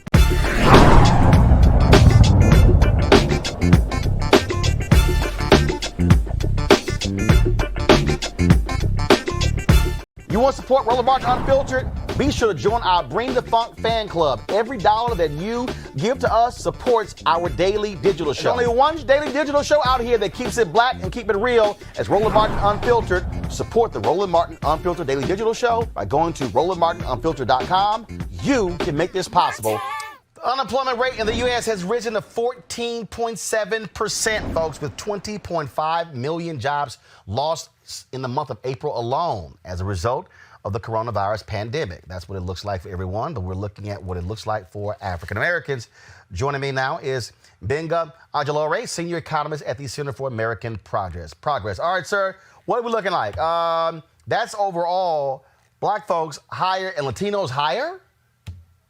Yes, very much so. So black folks is up to 16.7% from 6.7%. And then for Hispanics, it went up to 18.9%, a jump of 13%. Wow. And so now folks are already talking about May, June. I mean, this is not going to be a one-time bump. How long do economists like yourself think we're going to be dealing with this high level of unemployment? It's actually really hard to figure out because of this is a public health crisis, and we've been, quarantining for 2 months, but the administration hasn't done anything. Congress hasn't done anything in terms of testing or contact tracing and doing all those stuff to actually try to combat this public health crisis. So the longer this public health crisis is going to last, the longer this economy is going to get worse. With that, obviously, even with a slow rollout, that doesn't mean people are going to be coming back. But here's the deal: you could open your business. You can talk about doing hair, doing nails, restaurants, whatever. But if the customers say, hey, I'm not messing around with this coronavirus stuff, you're not going to have employees coming back. Exactly. And one of the kind of sad things about this is that people are actually being forced back to work because a lot of these states, Georgia, a lot of these southern states, they put people back because they want to get people off of unemployment insurance. Because if you open up the economy and then you say you have to go back to work and you don't go back to work, then you become ineligible for unemployment insurance. And people are worried, rightfully so, of going back to work and catching this coronavirus because we aren't tackling this public health crisis. And on that particular point right there, when you talk about, because again, if you have to make an economic decision, it's real simple. If I know I'm getting this in unemployment, but then if I go back, but then they cut my hours and cut it way back down, no, economically, it makes sense for me to stay on unemployment. Not just economically, health-wise. I mean, we have over 75,000 deaths, over 1.2 million cases, and it keeps increasing. Because people seem to forget, this is about health, people's lives that we're talking about. And so, yeah, if you want to go back and work, then you're going to take that risk, but you actually need to stay home. So we want people to stay home. We want businesses to temporarily lay people off and have furlough so that once we combat this public health crisis, then people go back to their original job, and then we can get the economy started again. But we have to tackle this coronavirus first. What do you make of the proposal by Senator Kamala Harris, which says, look, give Americans $2,000 a month? That's a very important plan because we had that $1,200, but we know that not going to last. Even in small cities, that's not going to last a long time. We have people who are losing their jobs, but they still have to pay rent. They still have to pay their bills. There's not enough places are doing moratoriums on that. And so people are going to need this money for as long as this thing's going to last, because we talk about 14.7%. That's the highest unemployment rate since the Great Depression. So it tells us about how deep this is. And so to help people through, to keep paying their bills, to put food on the table, things like that, then you're going to have some sort of kind of process or some policy to have direct payments that's going to be continuous, not a one-time payment, but continuous payments. But I don't necessarily think we have a Congress that actually has those guts, even though you have some Republicans like the senator out of Missouri who's been making that particular point, who also has been saying you should be giving direct payments to people, yes, especially businesses. Exactly, because this is a thing where we have to think bigger, we have to think broader. We have to help both businesses and individuals, especially small businesses, to actually keep this going. So the thing to do to solve this public health crisis is to stay at home, social distance. But to do that, we have to make sure that the businesses are able to, especially the small businesses, make them able to continue, and then have individuals be able to stay at home, stay safe, stay healthy. And then once we tackle this crisis, then everyone can come back. But to do that, businesses have to stay afloat and individuals have to stay afloat. And that's why we need all this kind of packages and policies to promote this. All right. Benjamin Ajolore with the Center for American Progress. We appreciate it. Thanks a bunch. Thank you very much. All right, folks. Want to bring in my panel for today. Bring back Robert Patillo, Dr. Nyambe Carter, Howard University Department of Political Science, and then we'll soon be joined by Derek Holley, of course, president of Reaching America and political analyst as well. Dr. Carter, I'm going to start with you. Looking at these numbers, look, these are real. And bottom line is this here. Business owners are unsure. Folks are saying, wait a minute. In fact, I know there's a woman who I know, she has a business, a spa business. And the mall said, y'all got to reopen. She said, my customers are not ready to come back. And so she turned in gave her money for that particular month and said, I'm out of this lease in 30 days. So business owners are saying, it doesn't make sense economically for me to open up. I'm bringing employees back on the payroll. I'm having to pay them if I don't have any customers. Well, absolutely, Roland. I mean, and what is the point of opening your business if you're going to kill your customer base?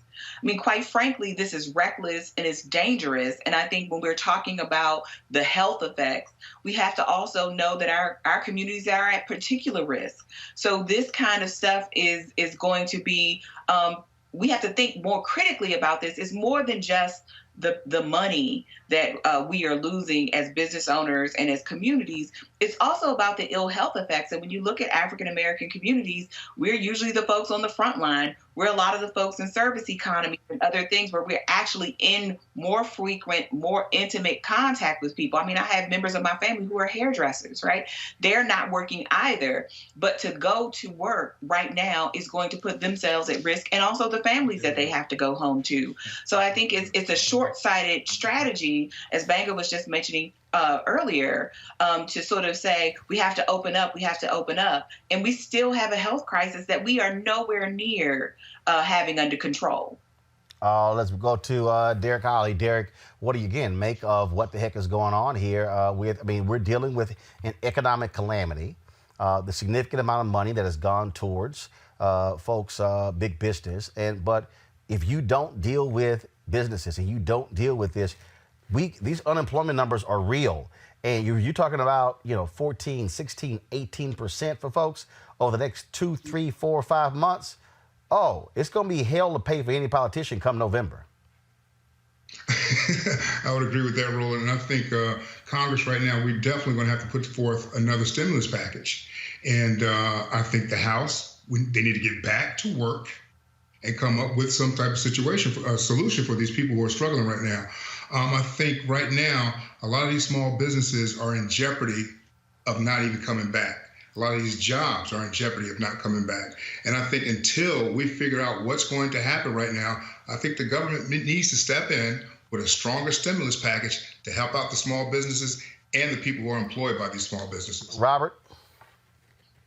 Well, I think the biggest thing we have to look at is the fact that our economy has been operating in a emergency posture for over a decade. What happened during the Great Recession is we did massive amounts of economic stimulus to the economy, as opposed to the austerity measures which were taken by European governments in order to lift us out of that recession, to flatten out that economic curve, and then to stimulate spending and recovery. That is that graph you see of the Obama administration of unemployment coming down year over year, and then continuation of that through the Trump years. The problem, however, was that just like if you are running your car on high, you run out of gas eventually. And then when something actually happens, you need to speed up, you've already burned all that out. So since we've already pulled all the economic levers, because we had the $1.5 trillion tax cut last year, because we had the $1.3 trillion spending bill, $700 million in military spending, we are already stimulus to the gills, and that puts us into the position of falling into an inflationary curve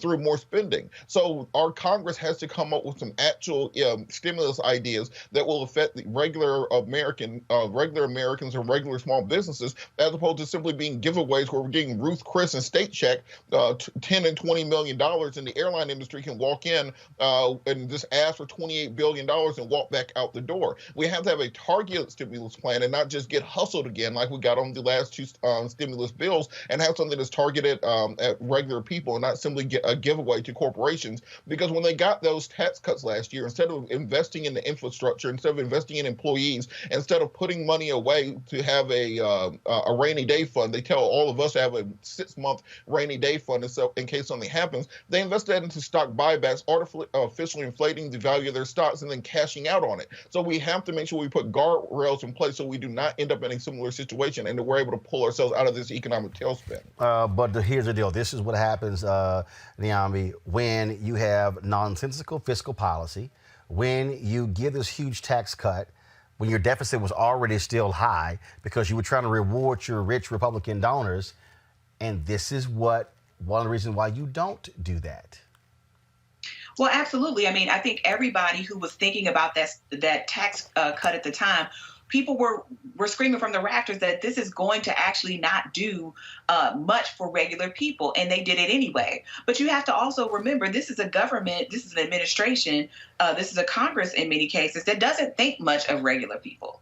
Right. Their thing is that corporations will take care of it all. And we know that's exactly not what corporations do. And in fact, that's the job of the government. But we have a government that is intent on shirking its responsibilities to its citizens. And that's fiscally, that's in terms of health policy and every other way. And so these are the kinds of outcomes we can get. The answer to every question is always, well, the corporations need to be saved. I mean, and it's not unique just to this administration. I mean, we've seen it before with the banks that were too big to fail. We see this time and again, and it's the American people that have to bear the brunt of this and have to pay the cost of it over the longer term.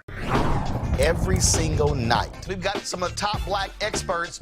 You're not going to see them on cable news or broadcast news because you swear black people aren't experts when it comes to this health crisis.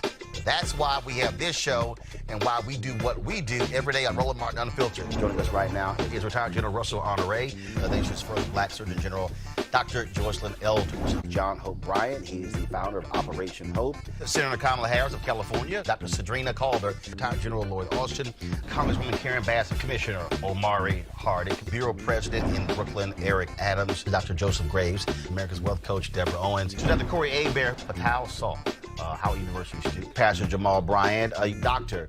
Christy McDowell, Benja Ajilore, senior economist at the Center for American Progress, Gilda Daniels, again, author of the book, The Crisis of Voter Suppression in America. 4 stars, General Kip Ward. Dr. Oliver Brooks is president of the National Medical Association, president of the American Medical Association, Dr. Patrice Harris. Joby Benjamin, Dr. Alexia Gaffney, infectious disease specialist, Dr. Georges Benjamin, executive director of the American Public Health Association, Malcolm Nance, family medicine physician, Dr. Jen Caudle, Dr. Tashaka Cunningham, a molecular biologist, Kat Stafford. She's a national race and ethnicity reporter for the Associated Press. Dr. Wayne A.I. Frederick, who is the president of Howard University, Congresswoman Yvette Clarke from the state of New York, William Spriggs, AFL-CIO economist, Andrea James, executive director of the National Council for Incarcerated and Formerly Incarcerated Women and Girls. All right, let's go to Capitol Hill. Congressman Gregory Meeks, Congresswoman Eddie Bernice Johnson of Texas, Congresswoman Barbara Lee, Minnesota Senator Amy Klobuchar, mental health clinician Jamie Singletary, Prince George's County State's Attorney Aisha Braveboy, as well as Dylan Hayrie, ACLU Justice Division strategist. Dr. Cindy Duke, she is a virologist. Principal Steve Perry of Capitol Prep. Health and wellness specialist Dr. Yolandra Hancock. Desmond Meade, president of the Florida Rights Restoration Coalition. Cliff Albright, who is the co-founder of Black Voters Matter. Michael Harriet with the Root. Lamina McWhorter, founder of Love by the Hand. Dr. Julianne Malveaux, economist president, Emerita Bennett College. Coroner Michael Fowler is the mayor of Atlanta. Keisha Lance Bottoms, mental health therapist Suzette Clark. Justin Gibney, attorney and political strategist, and Bishop Vincent Matthews Jr. Dr. Suzette McKinney, CEO and executive director of the Illinois Medical District. Dr. Leon Madugal, president-elect of the National Medical Association. Jana Bailey, mayor of Moss Point, Mississippi, Mario King. We're going to keep driving this thing to make sure our people are fully aware, safe, protected from coronavirus. You getting the top medical experts, top business experts, top political experts, top religious experts, because that's why we do what we do. Unapologetically and unfiltered. Ain't nobody else in the black media space doing what we do. Watch Roland Martin Unfiltered daily at 6 p.m. Eastern on YouTube, Facebook, or Periscope, or go to RolandMartinUnfiltered.com. Support the Roland Martin Unfiltered Daily Digital Show by going to RolandMartinUnfiltered.com. Our goal is to get 20,000 of our fans contributing $50 each for the whole year. You can make this possible. RolandMartinUnfiltered.com.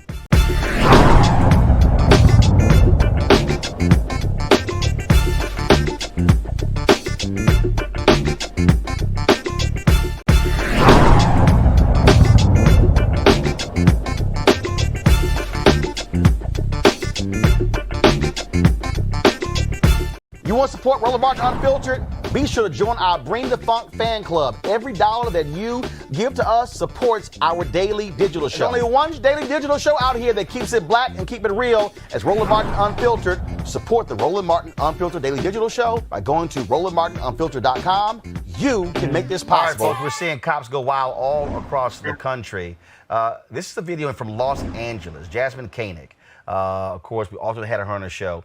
Jasmine Koenig posted this video, and you can see in the video, brother's not doing jack, he's handcuffed. But clearly the cop did not like something the brother said to him, and so this madness ensued.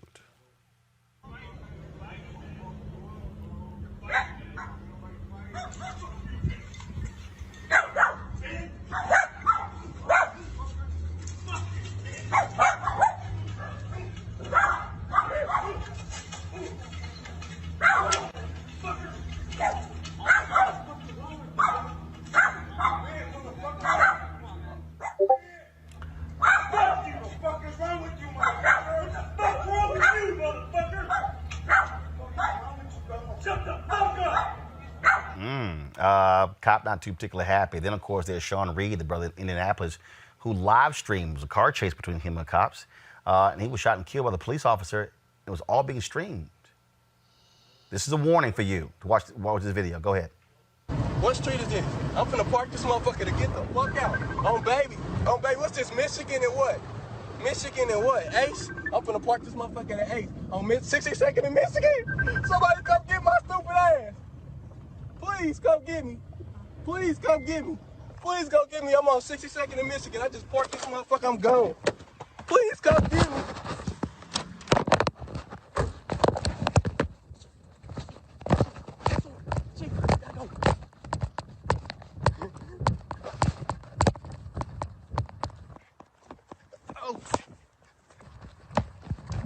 What you say?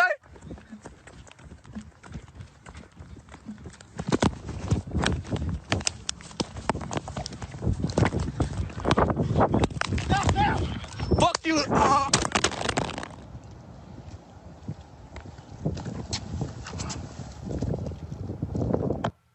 So you see the cop covering his face there. Also, there was a comment that was made with regards to him being casket ready, something along those lines. I'll pull the exact comment. Folks have been protesting in Indianapolis.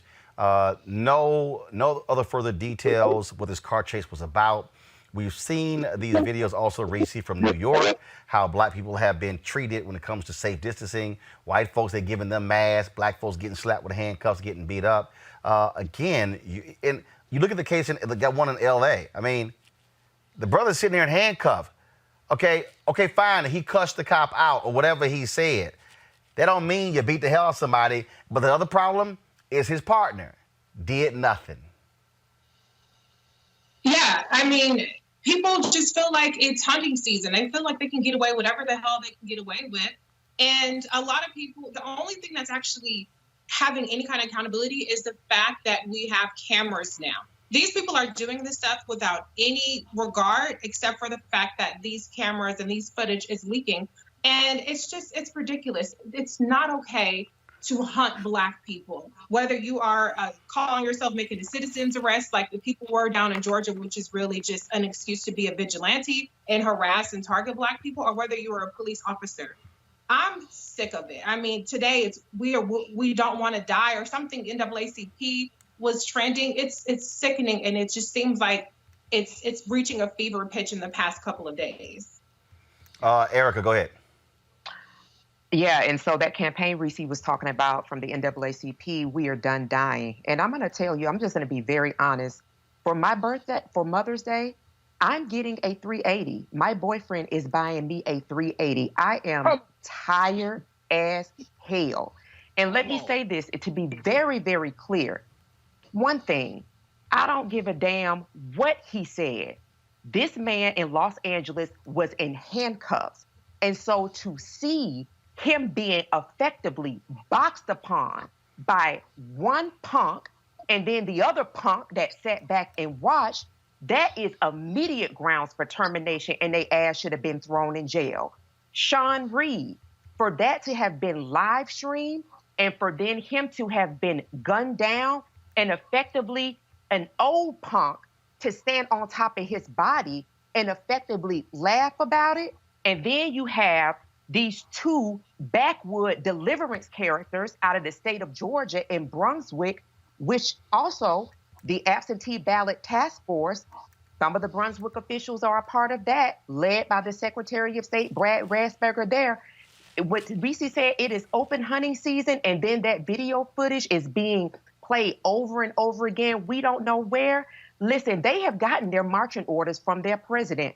I'm saying this, I'm tired, but I'm done as well. And so I'm being proactive in that. And so that video that you talked about earlier with the woman that was being led to the state capitol by those brothers with those weapons, and they were about it and ready, that is where we're at.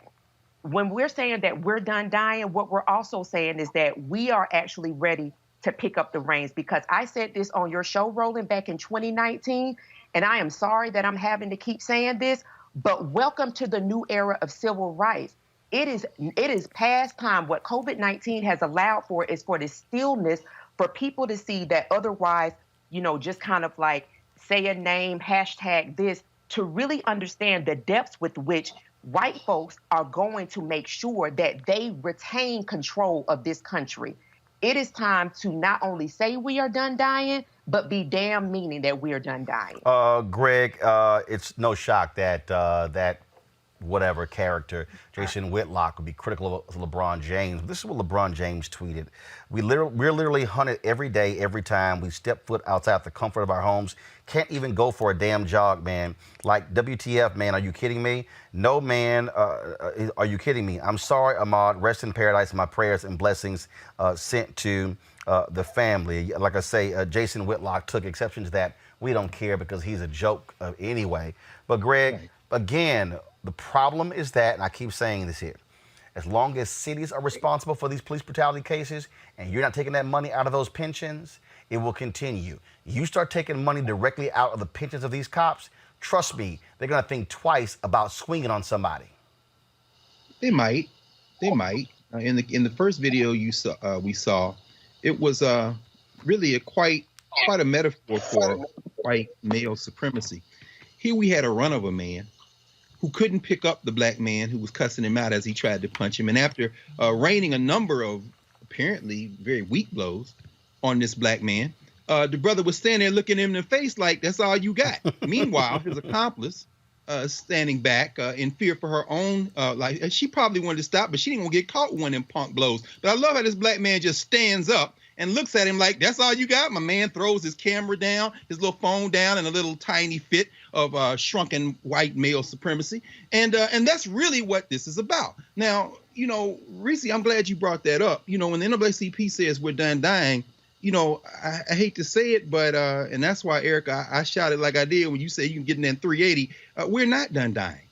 We are not done dying until we decide we are done dying. And then that's not about marches. That's not about hashtags. And it reminds me of the brother from Monroe, North Carolina, and his wife, the great Robert Williams and Mabel Williams, who were over the NAACP chapter in that little North Carolina town until they said that we're going to form a rifle club, at which point the NAACP suspended them. And go get their book, Negroes with Guns. In other words, what we are facing is a situation where every time we get gunned down, we say this has to end, and then we don't end it.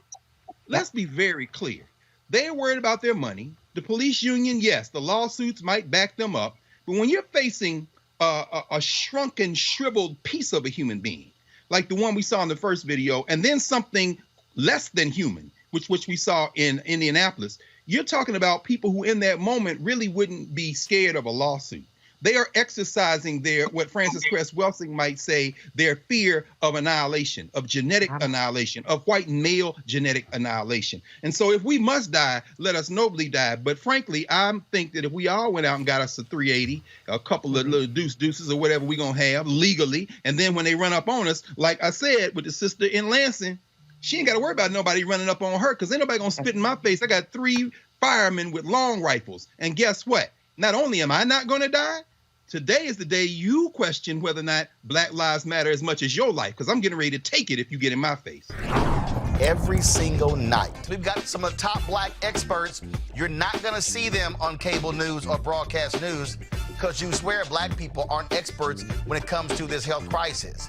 That's why we have this show and why we do what we do every day on Roland Martin Unfiltered. Joining us right now is retired General Russell Honore, the nation's first black Surgeon General, Dr. Joycelyn Elders. John Hope Bryant, he is the founder of Operation Hope. Senator Kamala Harris of California, Dr. Sadrina Calder, retired General Lloyd Austin, Congresswoman Karen Bass, Commissioner Omari Hardick, Bureau President in Brooklyn, Eric Adams, Dr. Joseph Graves, America's Wealth Coach, Deborah Owens, Dr. Corey Abear, Patel Salt, Howard University student, Pastor Jamal Bryant, Dr.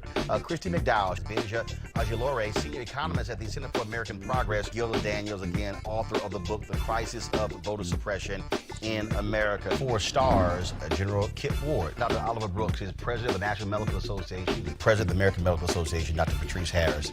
Joby Benjamin, Dr. Alexia Gaffney, infectious disease specialist, Dr. Georges Benjamin, executive director of the American Public Health Association, Malcolm Nance, family medicine physician, Dr. Jen Caudle, Dr. Tashaka Cunningham, a molecular biologist, Kat Stafford. She's a national race and ethnicity reporter for the Associated Press. Dr. Wayne A.I. Frederick, who is the president of Howard University, Congresswoman Yvette Clarke from the state of New York, William Spriggs, AFL-CIO economist, Andrea James, executive director of the National Council for Incarcerated and Formerly Incarcerated Women and Girls. All right, let's go to Capitol Hill. Congressman Gregory Meeks, Congresswoman Eddie British Johnson of Texas, Congresswoman Barbara Lee, Minnesota Senator Amy Klobuchar, mental health clinician Jamie Singletary, Prince George's County State's Attorney Aisha Brayboy, as well as Dylan Hayrie, ACLU Justice Division strategist. Dr. Cindy Duke, she is a virologist. Principal Steve Perry of Capitol Prep. Health and wellness specialist Dr. Yolandra Hancock. Desmond Meade, president the Florida Rights Restoration Coalition, Cliff Albright, who is the co-founder of Black Voters Matter, Michael Harriot with the group,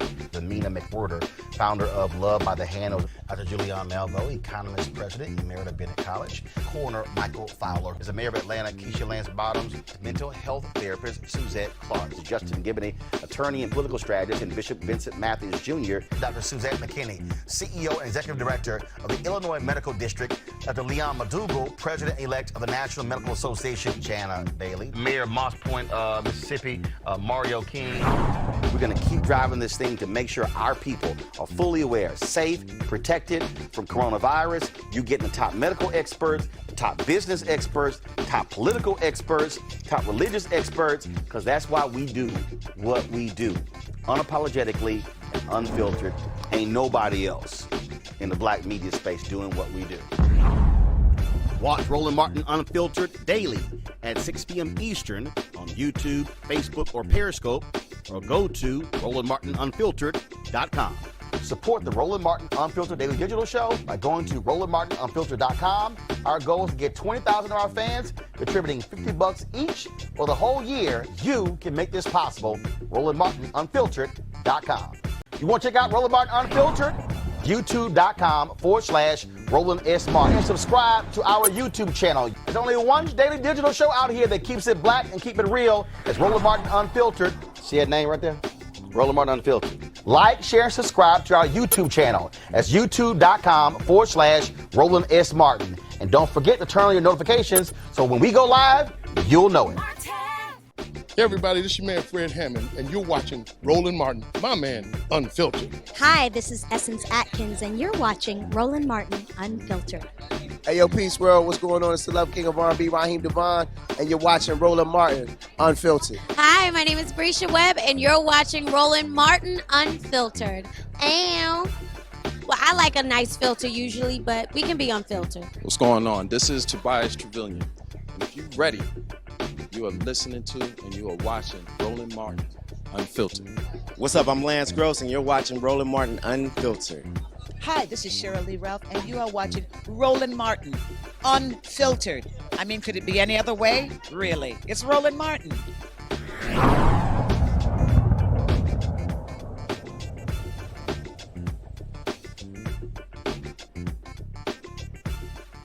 You want to support Roland Martin Unfiltered? Be sure to join our Bring the Funk fan club. Every dollar that you give to us supports our daily digital show. There's only one daily digital show out here that keeps it black and keep it real. As Roland Martin Unfiltered. Support the Roland Martin Unfiltered Daily Digital Show by going to RolandMartinUnfiltered.com. Our goal is to get 20,000 of our fans contributing $50 each for the whole year. You can make this possible. RolandMartinUnfiltered.com. Hey fam, want to check out